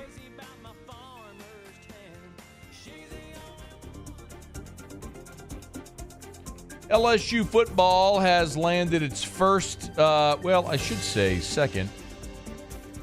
first defensive line transfer for the spring portal, I should say there. Gio Paez. He is a defensive lineman from Wisconsin. He's 6'3". He's listed as a defensive end. But LSU plans to play him at defensive tackle. So Gio Paez, he is committed to LSU. And the interesting thing about him, reading his bio, he's a guy taking advantage of the COVID year. So he will be a 6th-year defensive lineman at LSU. Not that this is in any way like some authentic original thought, but I don't know how many times I've said it here, like LSU is going to add defensive linemen in this portal cycle. And I would be fall over stunned if Bo Davis didn't already have a couple in his back pocket. I don't know much more about Gio Paez. We'll tell you more as we learn more. But LSU has picked up a defensive lineman here via the portal for the spring portal window. Gio Paez played in all 13 games with 6 starts for Wisconsin last year on the defensive line. Of course, Team LSU played in the bowl game.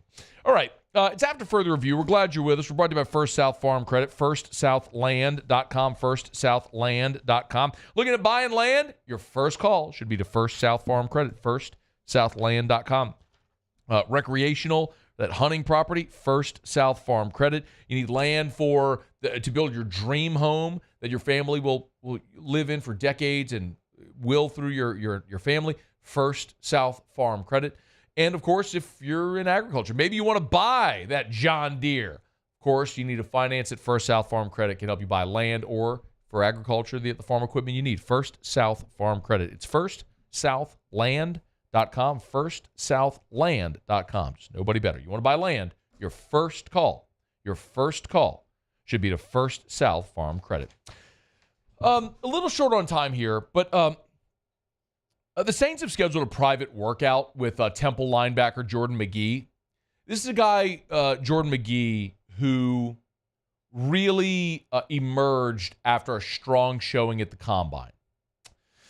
And every team, by the way, has a top 30, if you're not familiar. So every NFL team can schedule a pre-draft visit with up to 30 prospects. So it's your top 30, as it's called. And so the Saints are using one of these on Jordan McGee. By the way, the 2 other teams he's had a top 30 with are the Broncos and the Cowboys. At the Combine, McGee was first in his 10-yard splits. He was third in the broad jump and fourth in the vertical. And you know the Saints love him because he had a relative athletic score of 9.29. Let's go. Come on down, Jordan McGee. I joke because those Peyton Turner and Marcus Davenport, like the Saints fell in love with them because of their high relative athletic score. It's something the Saints put a lot of value in. So don't let that pollute your opinion of Jordan McGee. I don't mean for it to be that way, but it's clear. The Saints have added Willie Gay, and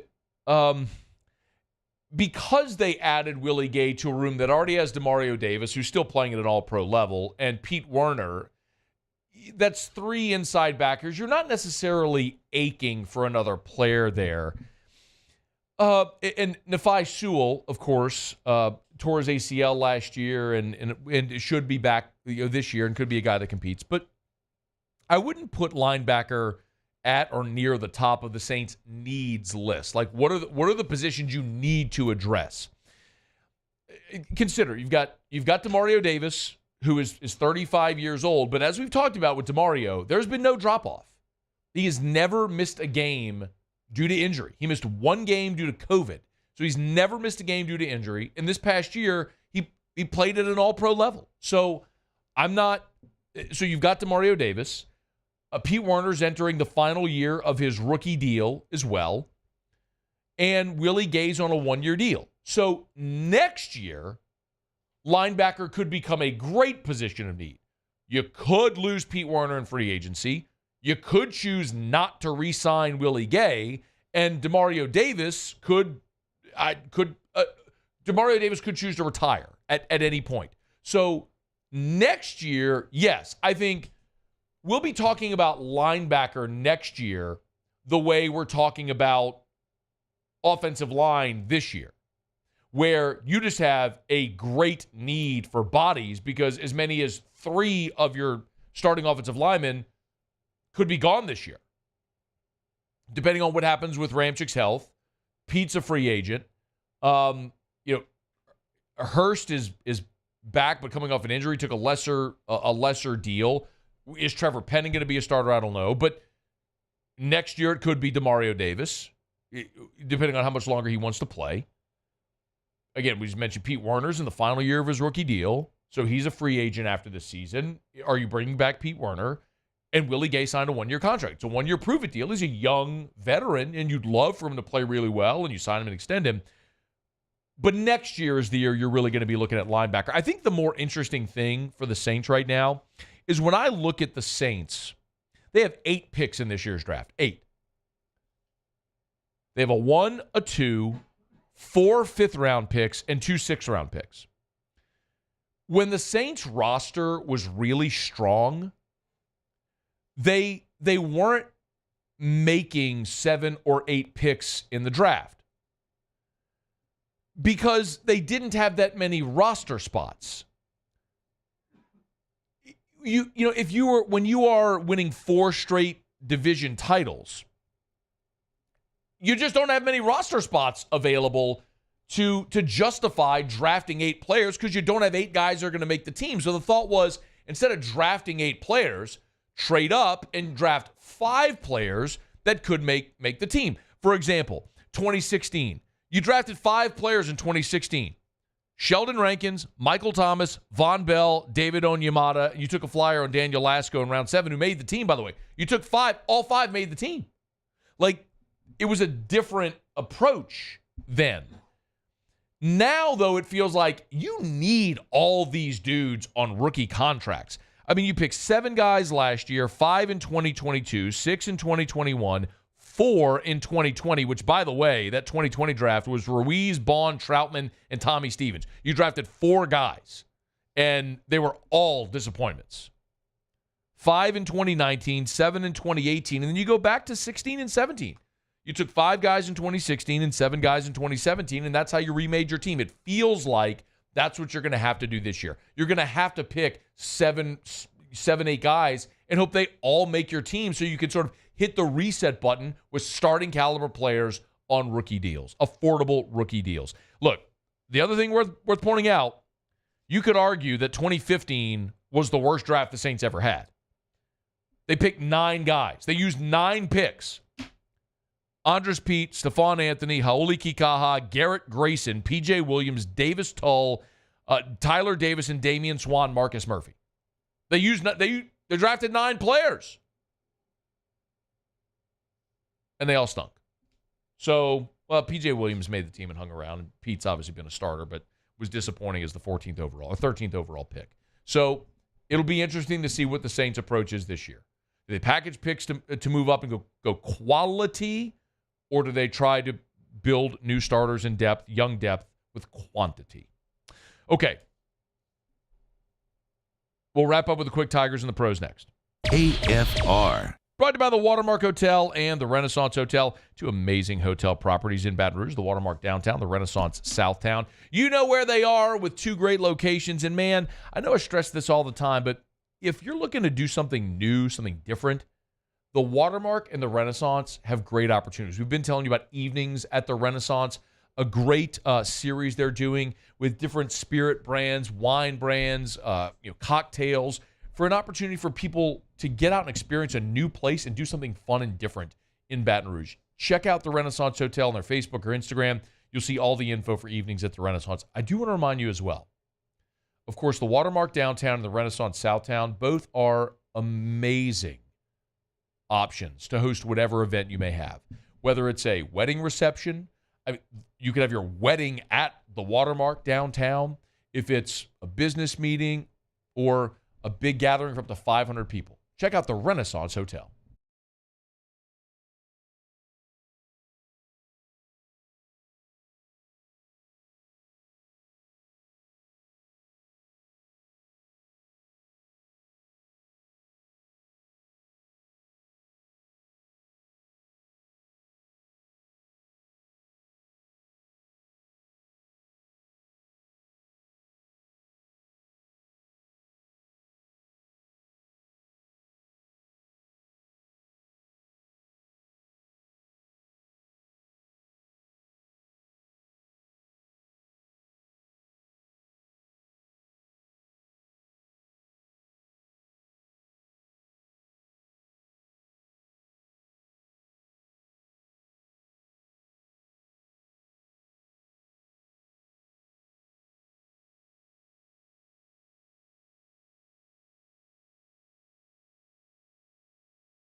Thinks my tractor sexy.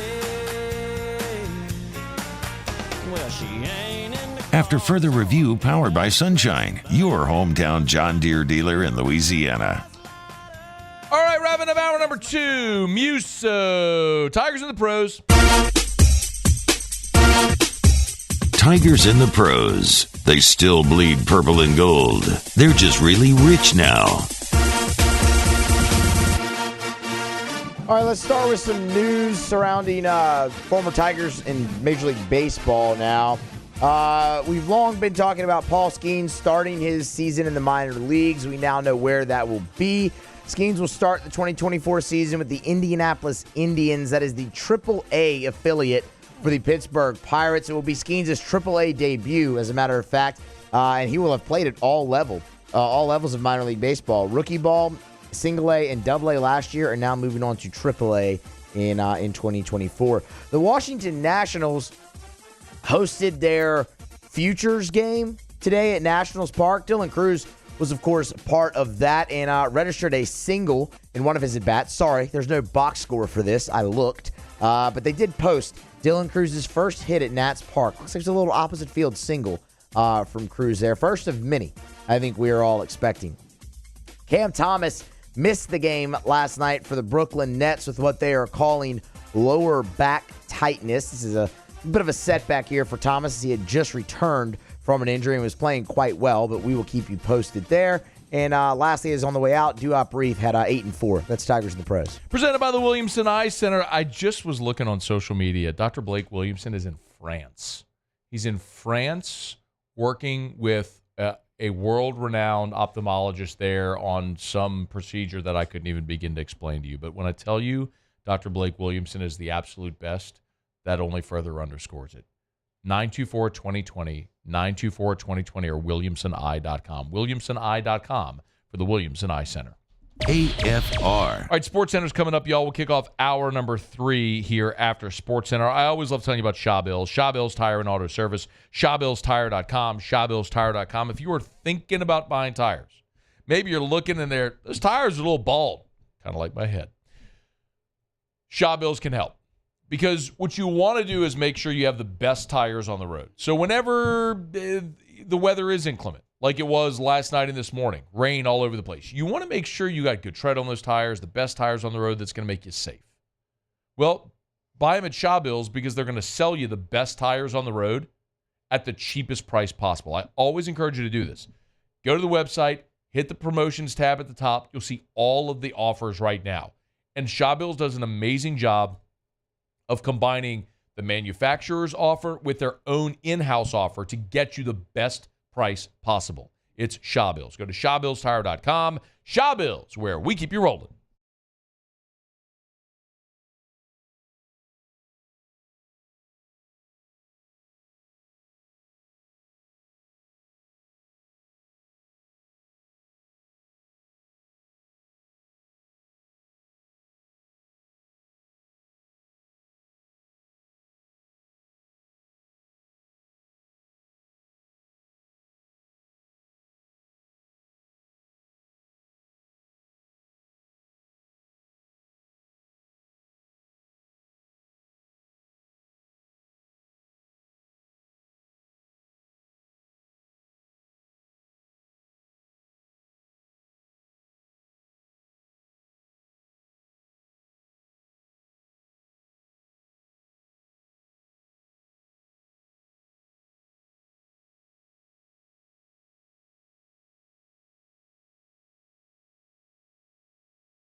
This is SportsCenter. I'm Christine Lisi. The most significant on-field rule change for the NFL in years. Owners approve the revamped kickoff format. For a standard kickoff, the ball will be kicked from the 35-yard line with the 10 kick coverage players lined up at the opposing 40 with 5 on each side of the field. Among the other tweaks, no fair catches or surprise onside kicks allowed. The changes, a positive for everyone, believes ESPN's Booger McFarland. They're trying to preserve the kickoff while limiting high-speed collisions and making the game safer. So this is a win-win for the NFL. We get to say that we are bringing special teams and bringing the kickoff return back to the NFL, and also we can minimize the high-speed collision. Booger McFarland on Get Up. Owners also voted to move the trade deadline back until the Tuesday after Week 9 games. The NFL plans to play 2 games on Christmas this year. Despite the holiday being on a Wednesday, the teams to be determined. NBA. No LeBron James for the Lakers tonight against the Bucks. He's sidelined by left ankle soreness, an issue he's been dealing with for a while. LA is currently 9th in the West, 3 games out of 6th. ESPN Radio is presented by Progressive Insurance, making it easy to save money. When you bundle your auto policy with home, condo, or renters, you'll earn a multi-policy discount. Easy to bundle, easy to save. Visit Progressive.com. Matt Moscona. I'm very important. After further review. Say it one more time. After further review with Matt Moscona. And here we go. Live from the Mercedes-Benz of Baton Rouge Studios. Let's ride!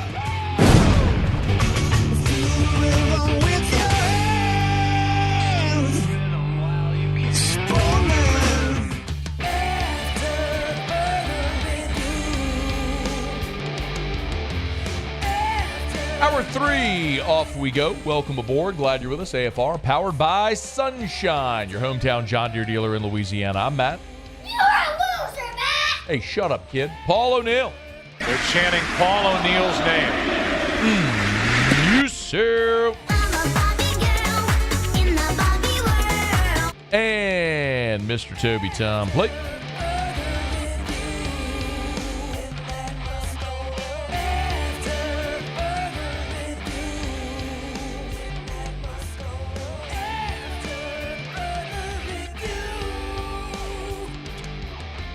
All right, we're here. Glad you are as well. 5 o'clock quitting time. Glad you are driving home with us. Dr. Stephen Etheredge of the Baton Rouge Orthopedic Clinic. He's going to be here in 15 minutes. If you didn't hear, Dennis Allen was at the NFL meetings today, and he talked about Ryan Ramczyk, and apparently Ryan Ramczyk's knee issue is not improving. Dr. Etheredge is one of LSU's team doctors, and he's I think does a great job of explaining medical issues and things like that in a way that like dumb people like me can understand. So I want to ask him about Ramczyk's injury and what causes it. Is there what treatments are available? What's realistic timeline? What are the shortcomings, expectations, all that stuff. So we'll do that coming up here in about a dozen minutes from right now. LSU is back on the practice field Tuesday morning. No media availability. No, there was, excuse me. And then afterwards, there was a media availability with the players.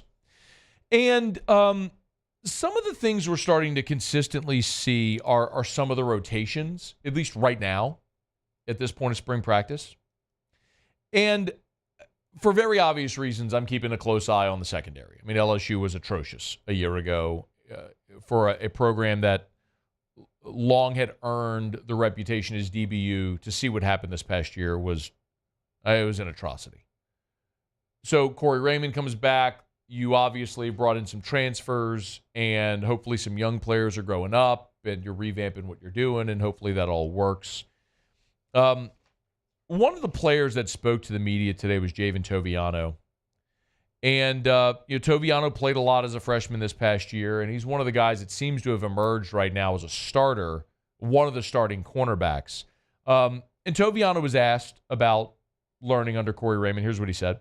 It's great for us. I mean, being able to just learn from the guy who's produced so many great, talented DBs. I learned a lot, just really how to hone in and techniques and different types of coverages that you play and different types of styles and stuff. So I'm learning a lot from him.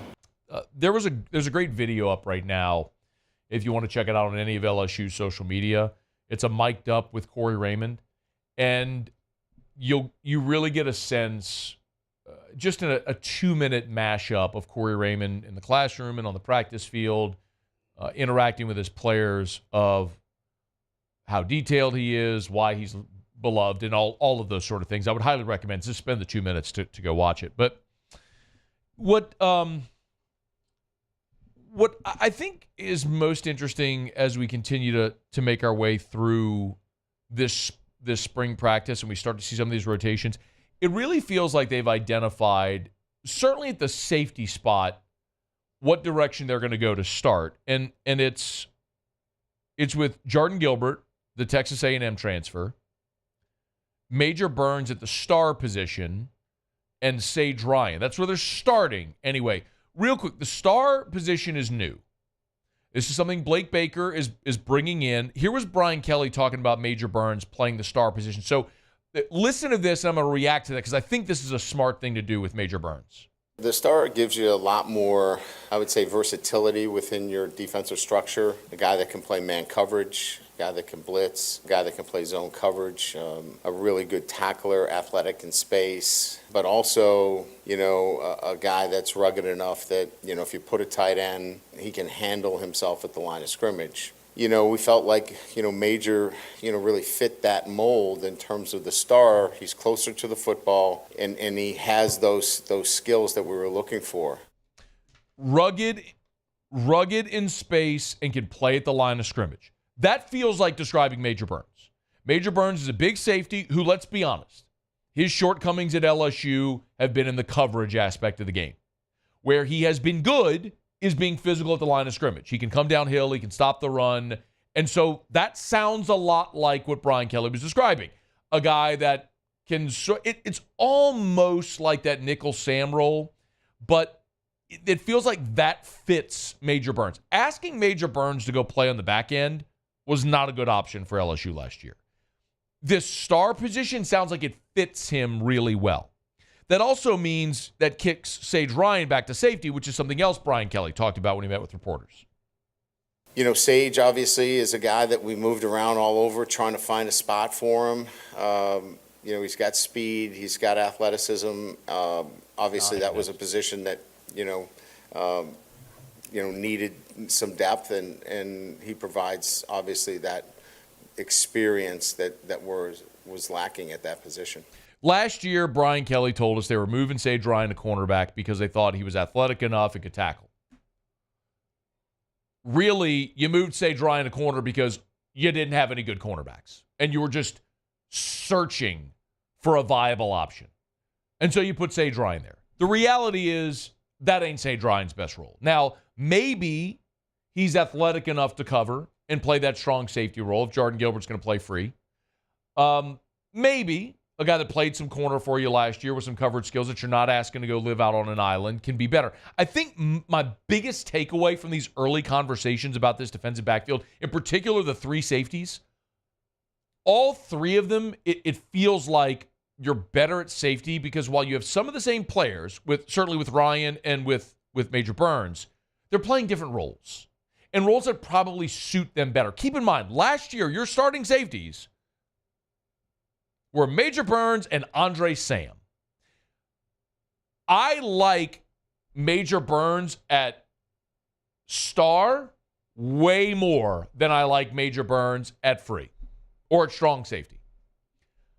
I like Sage Ryan way better at safety than I do at boundary corner. I like any of them more than Andre Sam. I hope that probably comes across brutal. I don't mean it that way, but Andre Sam was an undersized guy who was not ready for the speed of the SEC. He had played a lot of football. He was a veteran guy, but he routinely took bad angles, mostly because he didn't realize, hey, you're not running against dudes from Marshall anymore. You're trying to catch guys from Bama. It's different. So I think it's safety with Jordan Gilbert, who stepped on the field at A&M as a freshman in 21 and played 12 games. And then started 11 games in 2022, and then was the starter to start 2023 before he got injured. I mean, you're talking about a guy that's played a ton of football in the SEC and is a proven a proven commodity at safety in Jordan Gilbert. That right there, Gilbert is immediately better than what you had a year ago in Andre Sam. Like, can we all agree? That's not even debatable. Jordan Gilbert, Andre Sam, dramatically different. You're better there. Sage Ryan, or in the spot Major Burns played last year, yes. Give me Sage Ryan at safety instead of Major Burns. The star position, that feels like that suits Major Burns' skill set more so. So, I'm not sitting here trying to, please don't misunderstand me. I get it. You're halfway through spring practice. And a lot of your players are still the same. The same guys that got torched a year ago. But I'm also going to say a lot of these guys were highly touted. They're good enough to get scholarship offers from LSU. And they should be better than triple digits in the country in every past defensive category. I'm not telling you that Blake Baker and Corey Raymond are going to take these dudes in 1 year and go from the 103rd pass defense to a top 10. That's not what I'm saying. But can you be top 50? Like, is that doable? Is it attainable to say, hey, we're just not going to be heinous. We're going to be respectable. And you're going to start recruiting at a level and developing at a level to where you're going to end up with dudes again in that secondary. But just don't be awful. Be 50% better than you were a year ago. And you're not great, but you're a far, far, far ways away from the worst defense LSU's ever fielded. And the other guy I'm going to tell you about, I'm going to bring up, is Deshaun McBride, because we keep hearing a lot about him. Deshaun McBride, depending on what scouting service you subscribe to, was the top or one of the top 2 or 3 highest-rated prospects in this class for LSU. He's a low kid out of Denham, and he's a big physical safety, and they keep talking about him a bunch. And maybe there's an opportunity for Deshaun McBride as this season goes along, and the fact that he's an early enrollee serves him tremendously because he's going to have this spring and then fall camp, that by the time you get to the season, I'm not going to say he's a veteran by that point, but it's going to feel much different for him than it would if he just showed up in June. I want to remind you, we've seen this before at that safety position where freakishly talented athletic dudes step on the field at LSU as a freshman and play a lot. In 2003, LaRon Landry played in all 14 games, started 10 of them. In 2010, Eric Reed, who's a true freshman, played in every game, and by the final 3 games of the season was your starter at safety as a true freshman. And in 2014, Jamal Adams played in 13 games. He started 2. My point is, those are 3, just like Deshaun McBride, those are 3 freakishly athletic dudes who are highly touted safeties who showed up on campus, were ready to roll, and ended up playing a pretty key role for you in your defensive backfield. I'm not predicting that's going to happen with McBride, but the way they're already working him in, they're at minimum giving him the opportunity to do that. And that should be pretty exciting because he could be the next great one. Could be. It seems like they're at least grooming him to be that. I mean, it's just very obvious just with the roles these guys are playing and a little bit of the talent infusion with Jordan Gilbert. Obviously, you brought in Jair Brown at corner from Ohio State. A guy like Deshaun McBride, who's a high 4-star, freakishly athletic dude. You're already better than you were a year ago. The only question is, between now and whenever this season ends for LSU, how much better will you be from a year ago? But safety looks like it's one of those spots where you can already see materially they're going to be better just by a few tweaks. Okay, it's After Further Review. Love having you aboard with us here. Always appreciate our friends over at Sunshine, your hometown John Deere dealer in Louisiana. It's a great time, y'all, right now. With spring is sprung, you're going to be mowing the lawn. Of course, they got all your farm equipment, but Sunshine has your John Deere zero-turn mower. So if you want your Gators, your zero-turn mowers, John Deere, of course, Sunshine, Bunkie and below.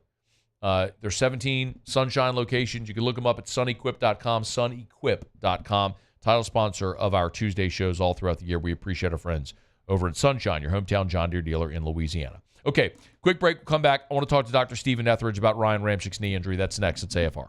AFR.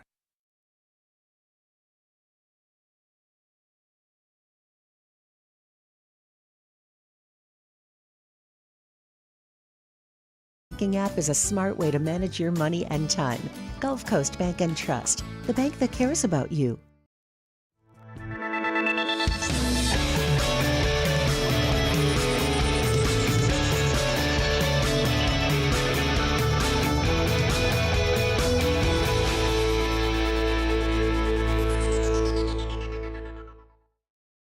Gulf Coast Office is a nationally recognized Savin office equipment dealer based right here in Louisiana. Over 100 employees strong, Gulf Coast has the boots on the ground to support all vertical markets from education, engineering, legal, and finance. With the latest in office technology from desktop to production segment units, Gulf Coast and Savin have the perfect fit for you.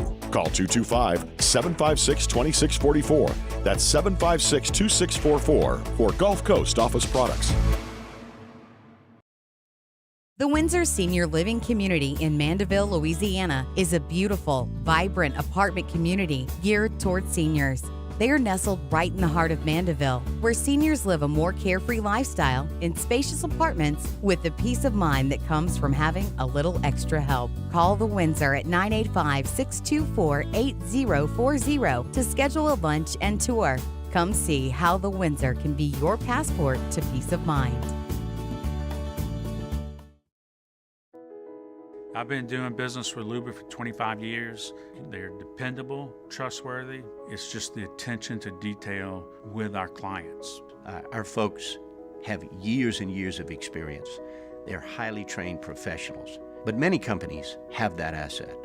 What I'd like to think makes Luba a bit different is that we use those talents in a way that truly is dedicated to serving the needs of the folks who depend on us.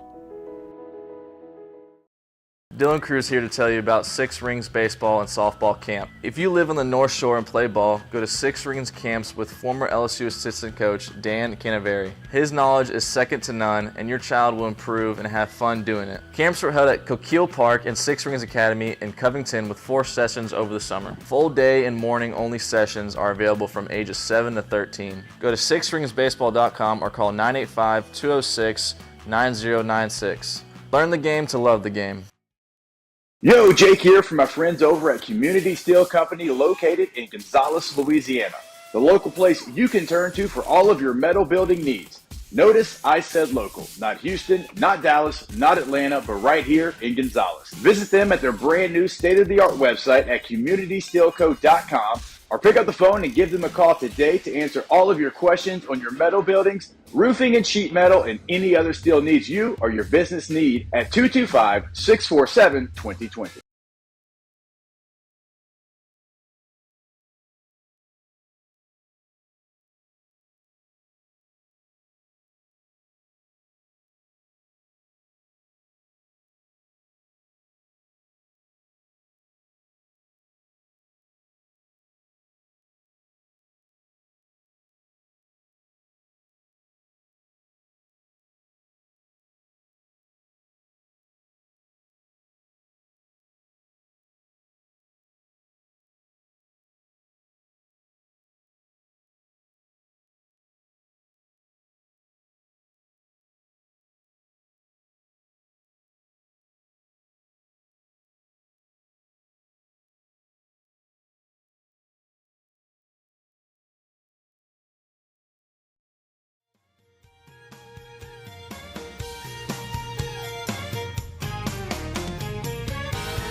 After further review powered by Sunshine, your hometown John Deere dealer in Louisiana. I think it still remains to be seen. You know what I mean? At the Combine a few weeks ago, I was feeling a lot better about it, and yet I don't know that I'm seeing as much progress as I was hoping to see, at this point. So I think that still kind of remains to be seen. But here's the cool thing. We got plenty of time. That was Dennis Allen at the NFL meetings about Ryan Ramczyk. At the Combine, things seem much better, and now they've apparently taken a turn for the worse. Ramczyk's missed a bunch of games in 2021, 2023. I wanted to just get a little bit more insight into what's going on there from a big picture scenario. Dr. Stephen Etheredge over at Brock, awesome guy, been very generous with his time over the years, one of LSU's team docs and a good resource for us. Hey, Doc, thanks for the time, man. How are you? I'm doing good today. How are y'all doing? Doing really well. First of all, and I know, to the best of my knowledge, you haven't treated Ryan Ramczyk, so I don't know that you can speak specifically about him. So we'll have to speak in some generalities. But what Ramczyk told reporters back in December is the cartilage in his knee has deteriorated, and that could cost him the rest of his career. What does that mean to have the cartilage in your knee deteriorate? Yeah, so this is something that unfortunately we see in a lot of our athletes. Normally it's not something you think about in a fairly young individual. When you talk about cartilage issues, a lot of times we're thinking about arthritis, normal wear and tear that we all expect to get, when we're a good bit older than somebody like Ryan Ramczyk is. But sometimes if you've had other injuries, if you've had a previous ACL injury, a previous meniscus injury, and then throw into that, you got a bigger frame, he's not a small guy. So we see this definitely more commonly in a lot of our bigger athletes, our linemen, positions like that. Just sometimes that cartilage kind of wears down through a combination of previous trauma, normal wear and tear that he puts on it being an NFL offensive lineman. And when you talk about the cartilage, there's really two types of cartilage that we kind of consider. You have the articular cartilage, which if you think about the ends of the bone, if you're thinking about like a chicken leg that you're eating, and if you look at the end of it, it's got that white kind of soft stuff on the end. That's the articular cartilage. And then you have the meniscus, which is a little pad of a cartilage-like material that sits between the two bones. So when you hear these cartilage injuries, you're talking about both of those, but usually when they say the word cartilage over meniscus, it's usually the articular variety, the bone, the cartilage wrapping the bone. But these are injuries that maybe came, through from trauma, but then it just gets worn down, it gets thinner, and they're really hard to deal with. Unfortunately, it's not an easy fix. So how does it limit having deteriorating cartilage? How does that limit a player like Ryan Ramczyk? So if you think about the cartilage is the shock absorber, and it kind of fills those spaces. And as it wears down, you get more friction, more rubbing. So every time you bend your knee, every time you twist, every time you turn, every time you land on it, it gets inflamed. It gets irritated. When that happens, it might swell up a good bit. A lot of times if you hear about the guys who periodically are getting their knees drained throughout the course of a year because they keep getting fluid on the knee, a lot of times those are these same athletes, the ones who've had these cartilage injuries. And, sometimes your body can heal to some extent, but, cartilage is something that's really hard to regenerate. It's something that just doesn't recover as well. And so the more he does on it, the more it wears down. Unfortunately, these are very commonly career limiting injuries, at the very least. Sometimes they can be career ending. Is it merely a pain tolerance issue, or is it limiting him in ways where he just physically can't move the way that he once did? So it's a little bit of both. Pain is a big part of it because these things do hurt. And if you're able to tolerate some pain, sometimes you can push through them. But, if you think about it, as you get less space in the knee, that's what kind of happens. And as you get rougher surfaces, those surfaces will start to catch on one another. It will start to chew up some of the other stuff that's left, like your meniscus. So as you have less cartilage, you're more prone to get these other, further meniscus injuries. So you can develop mechanical blocks. If your knee keeps swelling up, even if it doesn't hurt, that's going to affect your mobility. It's going to affect a lot of those things, making the knee stiffer. So it can be a little bit of both. It definitely is an injury that can limit you, and then pain is definitely part of it as well, though. What can the Saints training staff and or Ryan Ramczyk do to limit the effects of this deterioration? So, obviously, like you said, we can't go into the details of him specifically, but when you have these injuries, I know they mentioned, in the article, I think I saw a few days ago, that he had one of these, what we refer to as a clean-out procedure. So he did have surgery, and what they do with these clean-outs, without knowing the specifics, is they go in, and if there's little pieces of cartilage that are hanging down, because sometimes, like I said, the cartilage will kind of tear and hang down a little bit, they shave those down. So that's part of it, and that's what they did. And while, you're not fixing the knee, sometimes you're getting rid of those things that are causing the irritation, and they do better. And obviously, he's already had that done. Sometimes you'll go back in, but usually if the first procedure wasn't successful, unless there was a new event, a new injury, you may not. Obviously, part of it comes down to maintenance with these individuals. It's not just what you do with treatment, but how much you're going to have him, practice. These are guys, especially a veteran like him, you'll hear about it a lot. They take a day off during the week, or maybe every Tuesday or every Thursday they have an off day, that's scheduled into part of their work. So part of it's just the overall load. With physical therapy and without the athletic trainers, they can do a lot to work on the muscles, to work on flexibility. You treat the areas around the knee, trying to get those to settle down. Sometimes we do some of these injections, whether it's some of the visco supplementation, which is like a gel-like substance that lubricates the knee. Sometimes some of our biologic, regenerative, stem cells, PRP, A2M that we do a lot of. These are all things you can do. But again, all understanding that these are never going to fully fix that knee. These cartilage injuries, they're never going to go away completely. You can maybe make the knee happier, less inflamed, less irritated, and as a result, it functions better. But it's an injury that you're going to carry. Yeah, so there is no time off. He'll heal from this and revert to form. It's a thing. You tell me if I'm wrong. Where this is just you're going to end up, for as long as he plays, he's just going to end up managing the pain and the effects of this injury. Yeah, unfortunately, that's where these go. And some guys still play for a long time, so I wouldn't go as far as say this is going to end his career. Obviously, that's what we all fear, and obviously in the scenario where he's not back on the field right now, and they're worried about if he's going to make it back, those are concerns that are real concerns. But some of these guys end up playing for a while. They can do things to prolong it if you're really good with managing your time and taking care of your body and doing all these different treatments. They can help, but sometimes you kind of hit that threshold where it's just too much. What would you, Dr. Stephen Etheredge from Brock is with us here, talking about Ryan Ramczyk's knee issue. What would, if Ryan Ramczyk were your patient, or maybe a better way to say it is, if you've had a patient, when you've had a patient that's dealt with something similar, what would you tell them, and what is a realistic expectation? Well, you tell them that you're gonna do everything that you can. I've been fortunate to work with the Saints in the past, and we still do stuff with them and with LSU. And in both scenarios, we have a great team. So I think you start with saying, look, we've got a great team around you. We've got a lot of doctors who all have different skills and different things they can add. You listen to your athletic trainers. You have a conversation with the coaching staff in these scenarios. These are players that you talk to coaches and you're like, hey, his load has got to be less week to week. You work with the player on that. You make sure they understand it, because you don't want them going out and doing extra work that's putting them at jeopardy. But then you also have to be honest and say, look, these are things that, we have to manage. These are problems we can't always completely fix. This is something that will probably give you issues later in life too. These are individuals that will probably have, other surgeries like joint replacements and things like that in their future.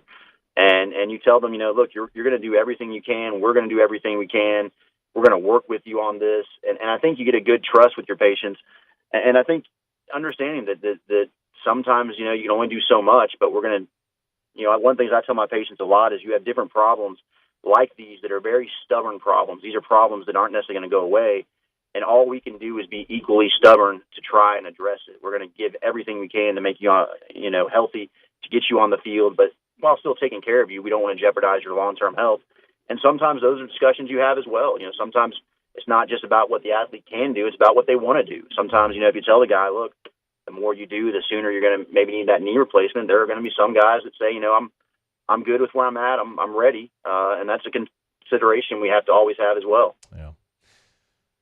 7 seasons into a career that started as one of the best right tackles in football, and Ryan Ramczyk, unfortunately, looks like he's got an uphill climb for however long the remainder of his career lasts. Dr. Stephen Etheredge over at the Baton Rouge Orthopedic Clinic. Great insight, Doc. Thanks for the time. We appreciate it.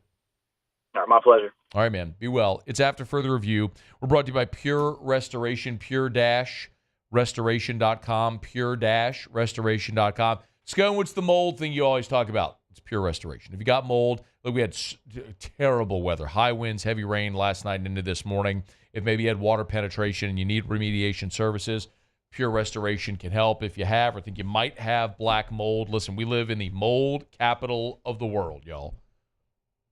I mean, Louisiana, in particular the southern part of our state, with how wet it is and how humid it is, that is a breeding ground for mold. Look around air vents. Go into any public building in your home, look around air vents. You see the black specks? That's mold. If you got it, you need Pure Restoration, because they can get rid of it effectively, affordably, and efficiently.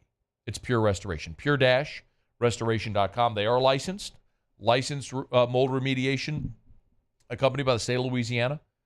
You can learn more about the full U.S. Army Corps of Engineers study on their dry fog process online at pure-restoration.com, pure-restoration.com, or just message me and say, Scone, what's the mold thing you always talk about? And I'll be happy to pass it along to you. Okay, it's After Further Review. Been a really good show. You miss anything, AFR On Demand, presented by Brett Golf. We talked plenty about Ryan Ramczyk's future. Chris Hilton continues to turn heads over at LSU. Shea Dixon was here last hour as well. You just heard Dr. Stephen Etheredge. And LSU football picked up a commit from a defensive line transfer out of Wisconsin, just announced just about a half an hour ago. So lots on the docket today. We appreciate you for hanging out with us here. Let me knock out a quick break, come back. LSU baseball Tigers back on the diamond at the box today, trying to get right against Southeastern before they make the trip up to Fayetteville to take on the Hogs, number one in the country for a Thursday, Friday, Saturday series. So Tigers already beat Southeastern once. We'll give you a preview of tonight's game when we come back. It's AFR. AFR. Y'all, it's Easter weekend. If you're going to have people over and you want that yard to look pristine, get by Clegg's Nursery and just plant something.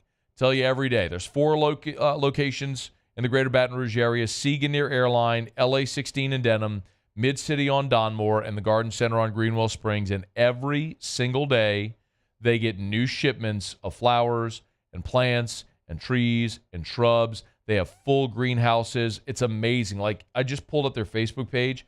If you just look at this, all of the foliage that's there in their greenhouses, it's incredible. I mean, whatever you're looking for to green up or beautify your outdoor spaces, Clegg's can help. If you're not sure what to buy because you're not a green thumb, no worries. Find someone at Clegg's in a blue shirt, ask them for help, and they would be thrilled. I always recommend take pictures of your outdoor space. Sometimes they can make recommendations based on sunlight and things like that. It's Clegg's Nursery. There it is, the extra mile, on the border of expected and extraordinary, for those willing to go further, like vans customized for work or play, with safety and tech to keep you connected, supported by a 5-star sales, service, and finance team, and backed by the 1-star you know. So go the extra mile. It's never crowded, because so few have what it takes to go there. Mercedes-Benz Vans.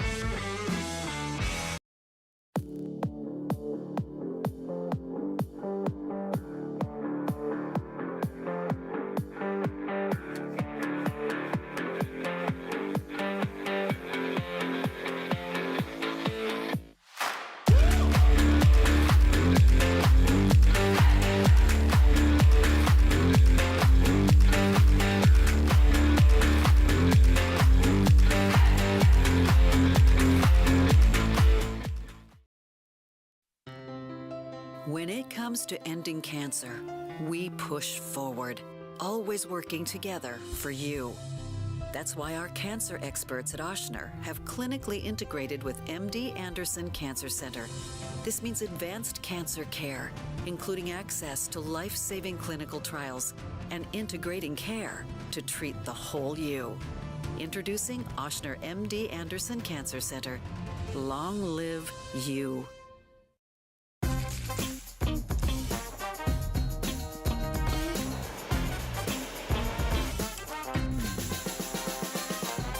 The best kept secret in town is out. Discover Tallulah at the Renaissance Hotel on Bluebonnet.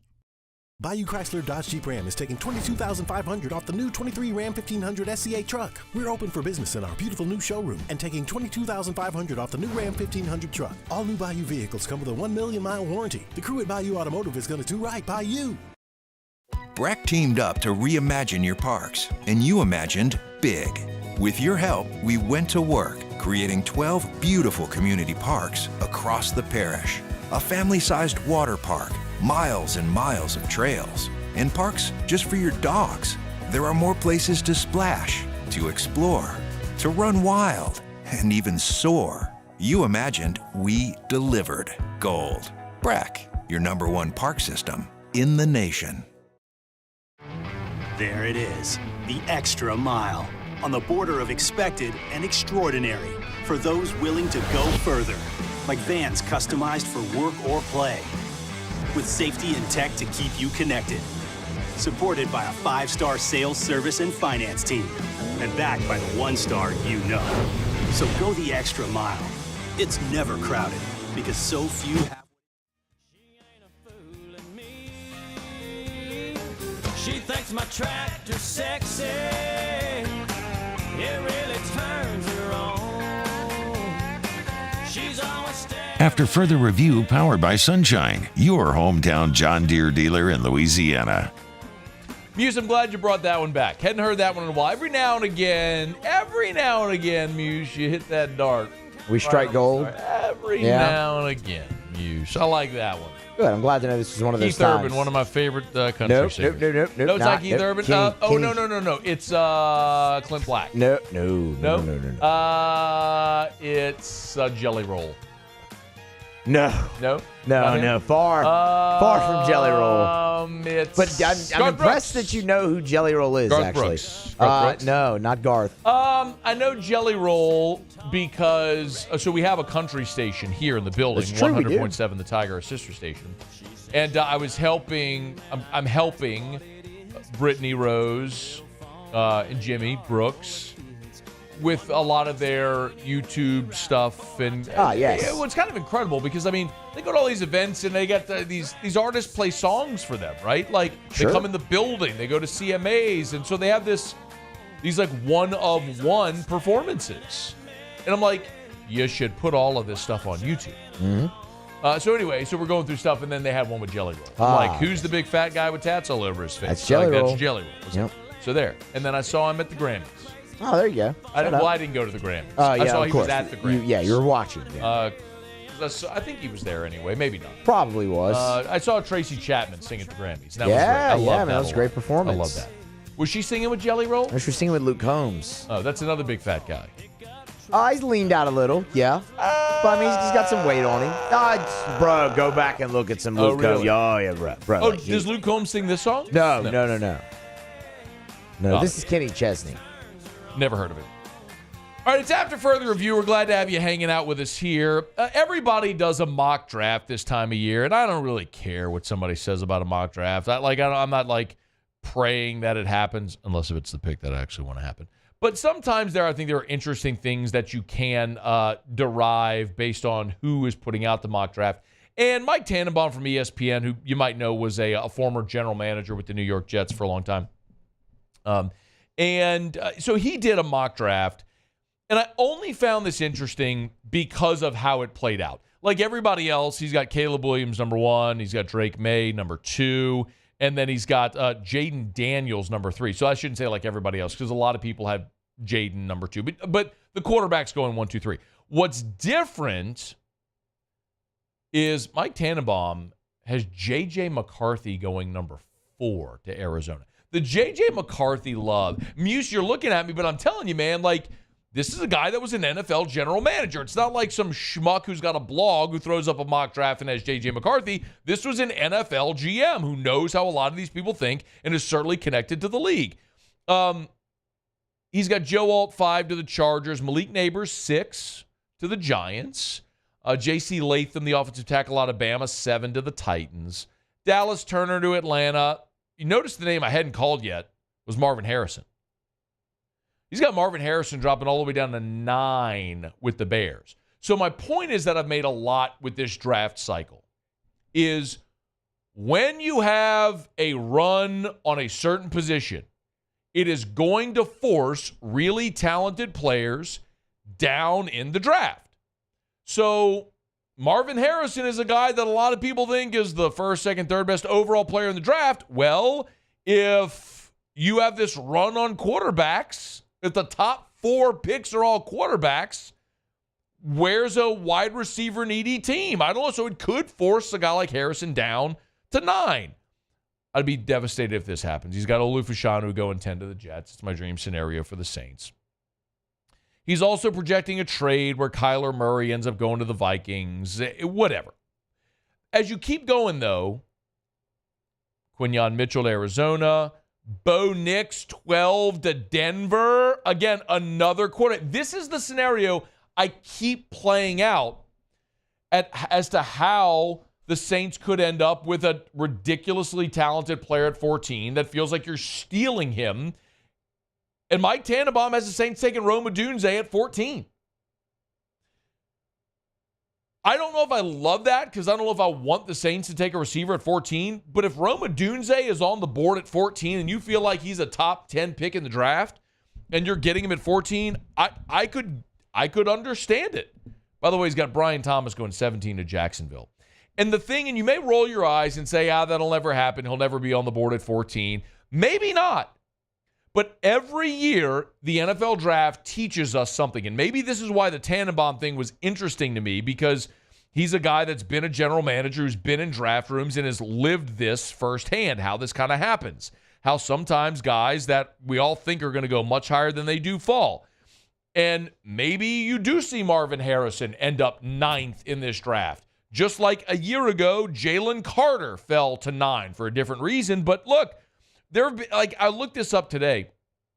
I saw this piece of the most painful draft slides of the last 20 years. Randy Moss went 21st overall to the Vikings. I mean, there's a long list of really talented players that saw their draft stock fall. Aaron Rodgers, 24th. Matt Leinart slipped to 10th. Brady Quinn went 22nd. Dez Bryant, remember that? 24th to the Cowboys. Vontaze Burfict was an undrafted free agent. Remember the painful Geno Smith slide all the way down to 39th? He was there at the draft and didn't go day one. Johnny Manziel, 22nd. Randy Gregory didn't go to the end of round 2, 60th overall. The La'el Collins situation where he was going to be a first-rounder, went undrafted. Laramie Tunsil, the bong thing. He slipped all the way to 13. Miles Jack, because of his knee injury, slipped to 36. My point is, every year in the draft, something happens. And players go lower than everyone who does mock drafts and are projecting them to go. So you can roll your eyes and say, Rome Odunze, there's no way he's going to be on the board at 14 when the Saints pick, unless 5 quarterbacks are taken before the Saints pick. And as a result of that, someone who's a really good player is going to be on the board at 14 just as a result of 5 quarterbacks going ahead of you if it plays out that way. So you want to know how someone like Rome Odunze could be on the board, how Marvin Harrison could be sitting there waiting at 9? That's how. And that's from a guy who was a former general manager who lived in those war rooms and saw these things unfold. That's why the draft is always fascinating theater. Okay, we're brought to you by Lee Michaels Fine Jewelry, lmfj.com. lmfj.com for Lee Michaels Fine Jewelry. Hey, one thing I always remind you when I talk about the Lee Michaels experience. Yes, I tell you all the time about how when you go in, you're going to be greeted by friendly staff. They're going to offer you chocolates on a tray and something cold, a cold beverage. But they have 10 stores, so they can always, if they don't have at that store what you're looking for, they can find it, they can get it, or they can make it. At Lee Michaels, they can make custom jewelry for you, and they do accept returns. Gentlemen, you go buy something for her, she doesn't love it, they want her to be thrilled. So they'll accept a return. A lot of us, when we get married, we're in a different part of our life financially. So what a lot of men will do is they'll take their wife's diamond, bring it to Lee Michaels, and trade it for an upgrade. That's something you can do there at Lee Michaels. They can redo the setting, whatever. The world is your oyster at Lee Michaels. Thrill her with a gift in the red box from Lee Michaels Fine Jewelry. lmfj.com, lmfj.com for Lee Michaels Fine Jewelry. Okay, real quick, we're going to get to Otter Locks. Real quick, the lineup is out for LSU and Southeastern tonight. Here it is. We'll run through it very quickly. We'll break, and then we'll get to Jimmy to find out what we're betting on tonight. All right, here we go. Ethan Fry, no surprise. Jay said he wants to get him in the lineup. He's going to DH. The surprise is he's going to lead off. Brady Neal, another bat. They're trying to get in the lineup, get going. He'll be in right field. He'll bat second. Tommy White slips down to third in the lineup from where he's been in the 2-hole. Jared Jones will play first and bat fourth. Hayden Travinski in the lineup catching and batting fifth. Josh Pearson in left today, batting sixth. Mac Bingham batting seventh, playing center. I absolutely hate that. Michael Braswell bat eighth and play short. Stephen Milam back in the lineup playing second. Sam Dutton is going to get the ball and start tonight. So Fry, Neal, White, Jones, Travinsky, Pearson, Bingham, Braswell, Milam. It's obvious. Jay's trying to go offensive with this lineup, and he's sacrificing a lot defensively, especially in his outfield, but we'll see how it plays out tonight against Southeastern. Okay, it's after further review, final break. We'll come back, wrap up with Otter Locks next. AFR. Get Gordon and get it done. Gordon McKernan Injury Attorneys, nobody better. If you've been injured in an accident, you need representation, do what injured people in our state have done for more than 30 years. Get Gordon and get it done. You go to getgordon.com. It's getgordon.com. Pretty cool. Not sure if you saw this, but they gave Gordon a national championship ring for the women's basketball team. Gave Gordon a national championship ring. If you want to see it, it's on all the social media at Get Gordon. Really cool. You get a close up of the ring. He's talking there to Angel and Flauget and Kim. Very, very great gesture for all that Gordon has done for the women's basketball program, and really cool for him. You can tell he's over the moon. Really cool to see. So go check out all of Gordon's social medias at Get Gordon on all the social media channels. And, of course, if you've been injured in an accident, it's not your fault. You know what to do. Go to getgordon.com. Get Gordon and get it done.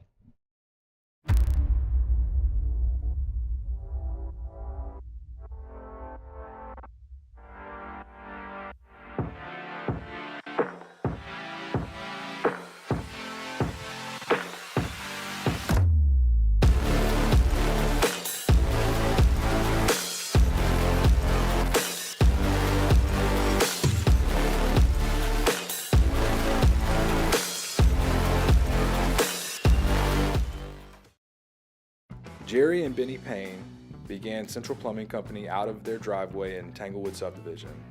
50 years later and 4 generations down the road, we continue to serve Baton Rouge and the surrounding areas for all of their plumbing needs. Residential, commercial, industrial, or hospitality, Central Plumbing is here 24/7, 365. We want to thank our customers, family, and friends for 50 years of success. And looking forward to 50 more. Hey, it's Matt Moscona. For years, you've heard me tell you about Insurance Network of Louisiana, helping you find better coverage for less money. But it's not just for your home and auto. They also offer commercial properties. So, retail stores, professional offices like doctors, dentists, attorneys, clothing boutiques. Insurance Network of Louisiana can find you better coverage for less money. They service the entire state of Louisiana, and they're local. So call today at 293-0450 or lainsurance.net. I've been doing business with Luba for 25 years. They're dependable, trustworthy. It's just the attention to detail with our clients. Our folks have years and years of experience. They're highly trained professionals. But many companies have that asset. What I'd like to think makes Luba a bit different is that we use those talents in a way that truly is dedicated to serving the needs of the folks who depend on us. Dylan Cruz here to tell you about Six Rings Baseball and Softball Camp. If you live on the North Shore and play ball, go to Six Rings Camps with former LSU assistant coach Dan Canaveri. His knowledge is second to none, and your child will improve and have fun doing it. Camps were held at Coquille Park and Six Rings Academy in Covington with 4 sessions over the summer. Full day and morning only sessions are available from ages 7 to 13. Go to sixringsbaseball.com or call 985-206-9096. Learn the game to love the game. Yo, Jake here from my friends over at Community Steel Company located in Gonzales, Louisiana. The local place you can turn to for all of your metal building needs.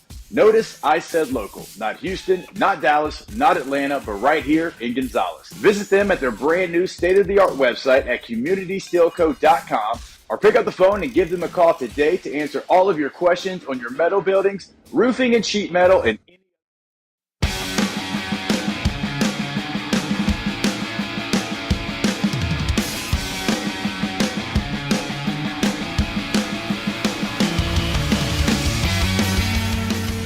After further review, powered by Sunshine, your hometown John Deere dealer in Louisiana. Down the stretch, we come final segment here on a Tuesday edition of AFR. You miss anything AFR On Demand, presented by Breck Golf. Book your tee time today at golf.breck.com. Let's find out what we're betting on tonight. Time for Otterlocks. Otterlocks, presented by Lofton Staffing Services. At Lofton, we put people to work. Call us today at 924-0200 or go to lofton.jobs. So we turn to the one and only, the incomparable and often incomprehensible, the Ottfather himself, Jimmy Ott. Otter, how are you? Good, Matt. How about you, Bo? Doing awesome. Hoping for a really good night tonight. Since we took the night off last night, I got my pen, my pencil sharpened, my pen ready to go, and ready to win some cold, hard cash. Some moolah.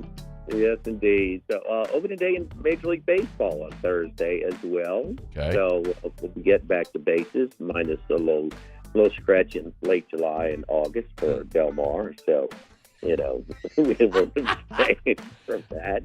But I'm going to go to the NIT, got an ESPN NIT doubleheader. And these NITs, sometimes you got to see there's some upset sometimes early, right? You don't know who wants to play and who does. But by the time, this is like a third game, well, these teams are winning right now. And kind of a hidden game on Sunday. Georgia went to Winston-Salem and beat Wake Forest. Yep. So both Georgia and Ohio State are playing right now. This is a very high line at this point. +9 right now at DraftKings. Take the Georgia Bulldogs +9. All right. And then the late game, everybody's sweetheart, man. The Indiana State Sycamores. I mean, Virginia, what they did in the first four only made us want them that much more. And look, they're excited to play, but damn it, this line is just climbing late action. It was at 3.5, 4 earlier today. It's all the way up to 5.5 right now at DraftKings. You're going to buy it to 6 with Cincinnati taking the points. All right. Wait, I'm sorry. So not Cincinnati. It's not Indiana State. Excuse me. Cincy +6. Okay, we're going against Indiana State. All right. Georgia +9 and Cincinnati +6. Anything else we're looking at? That's it All tonight. Right. The Kellys are hot. Without Brandon Ingram, I'm kind of interested to see that. But interesting stretch that they're about to hit right now. But the teeth of their schedule. But one of the hotter teams in all of the NBA right now, the New Orleans Pelicans. All right, Georgia +9, Cincinnati +6. Our 2-pack there from the Otter for Otterlocks. Where are you tomorrow, Otter? We're at Roca Pizzeria on Government Street in Mid-City. Very cool. Awesome spot right there on Government Street in Baton Rouge. If you're around, go catch lunch with Hanny. By the way, real quick, are you going to have baseball futures bets? I know you're. I always listen for win totals and things like that.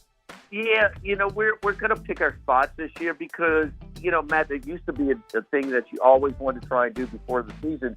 But all of these mobile sites have, future bets kind of built in. So when we get one over the course of the season, I'm going to kind of almost in-game it a little bit. But, and we've had more success with, doing that. Like last season when I was convinced that Baltimore kind of, had it going for real. We took a pretty good price on them to win the American League East. So we're going to wait and see a little bit before we give them out.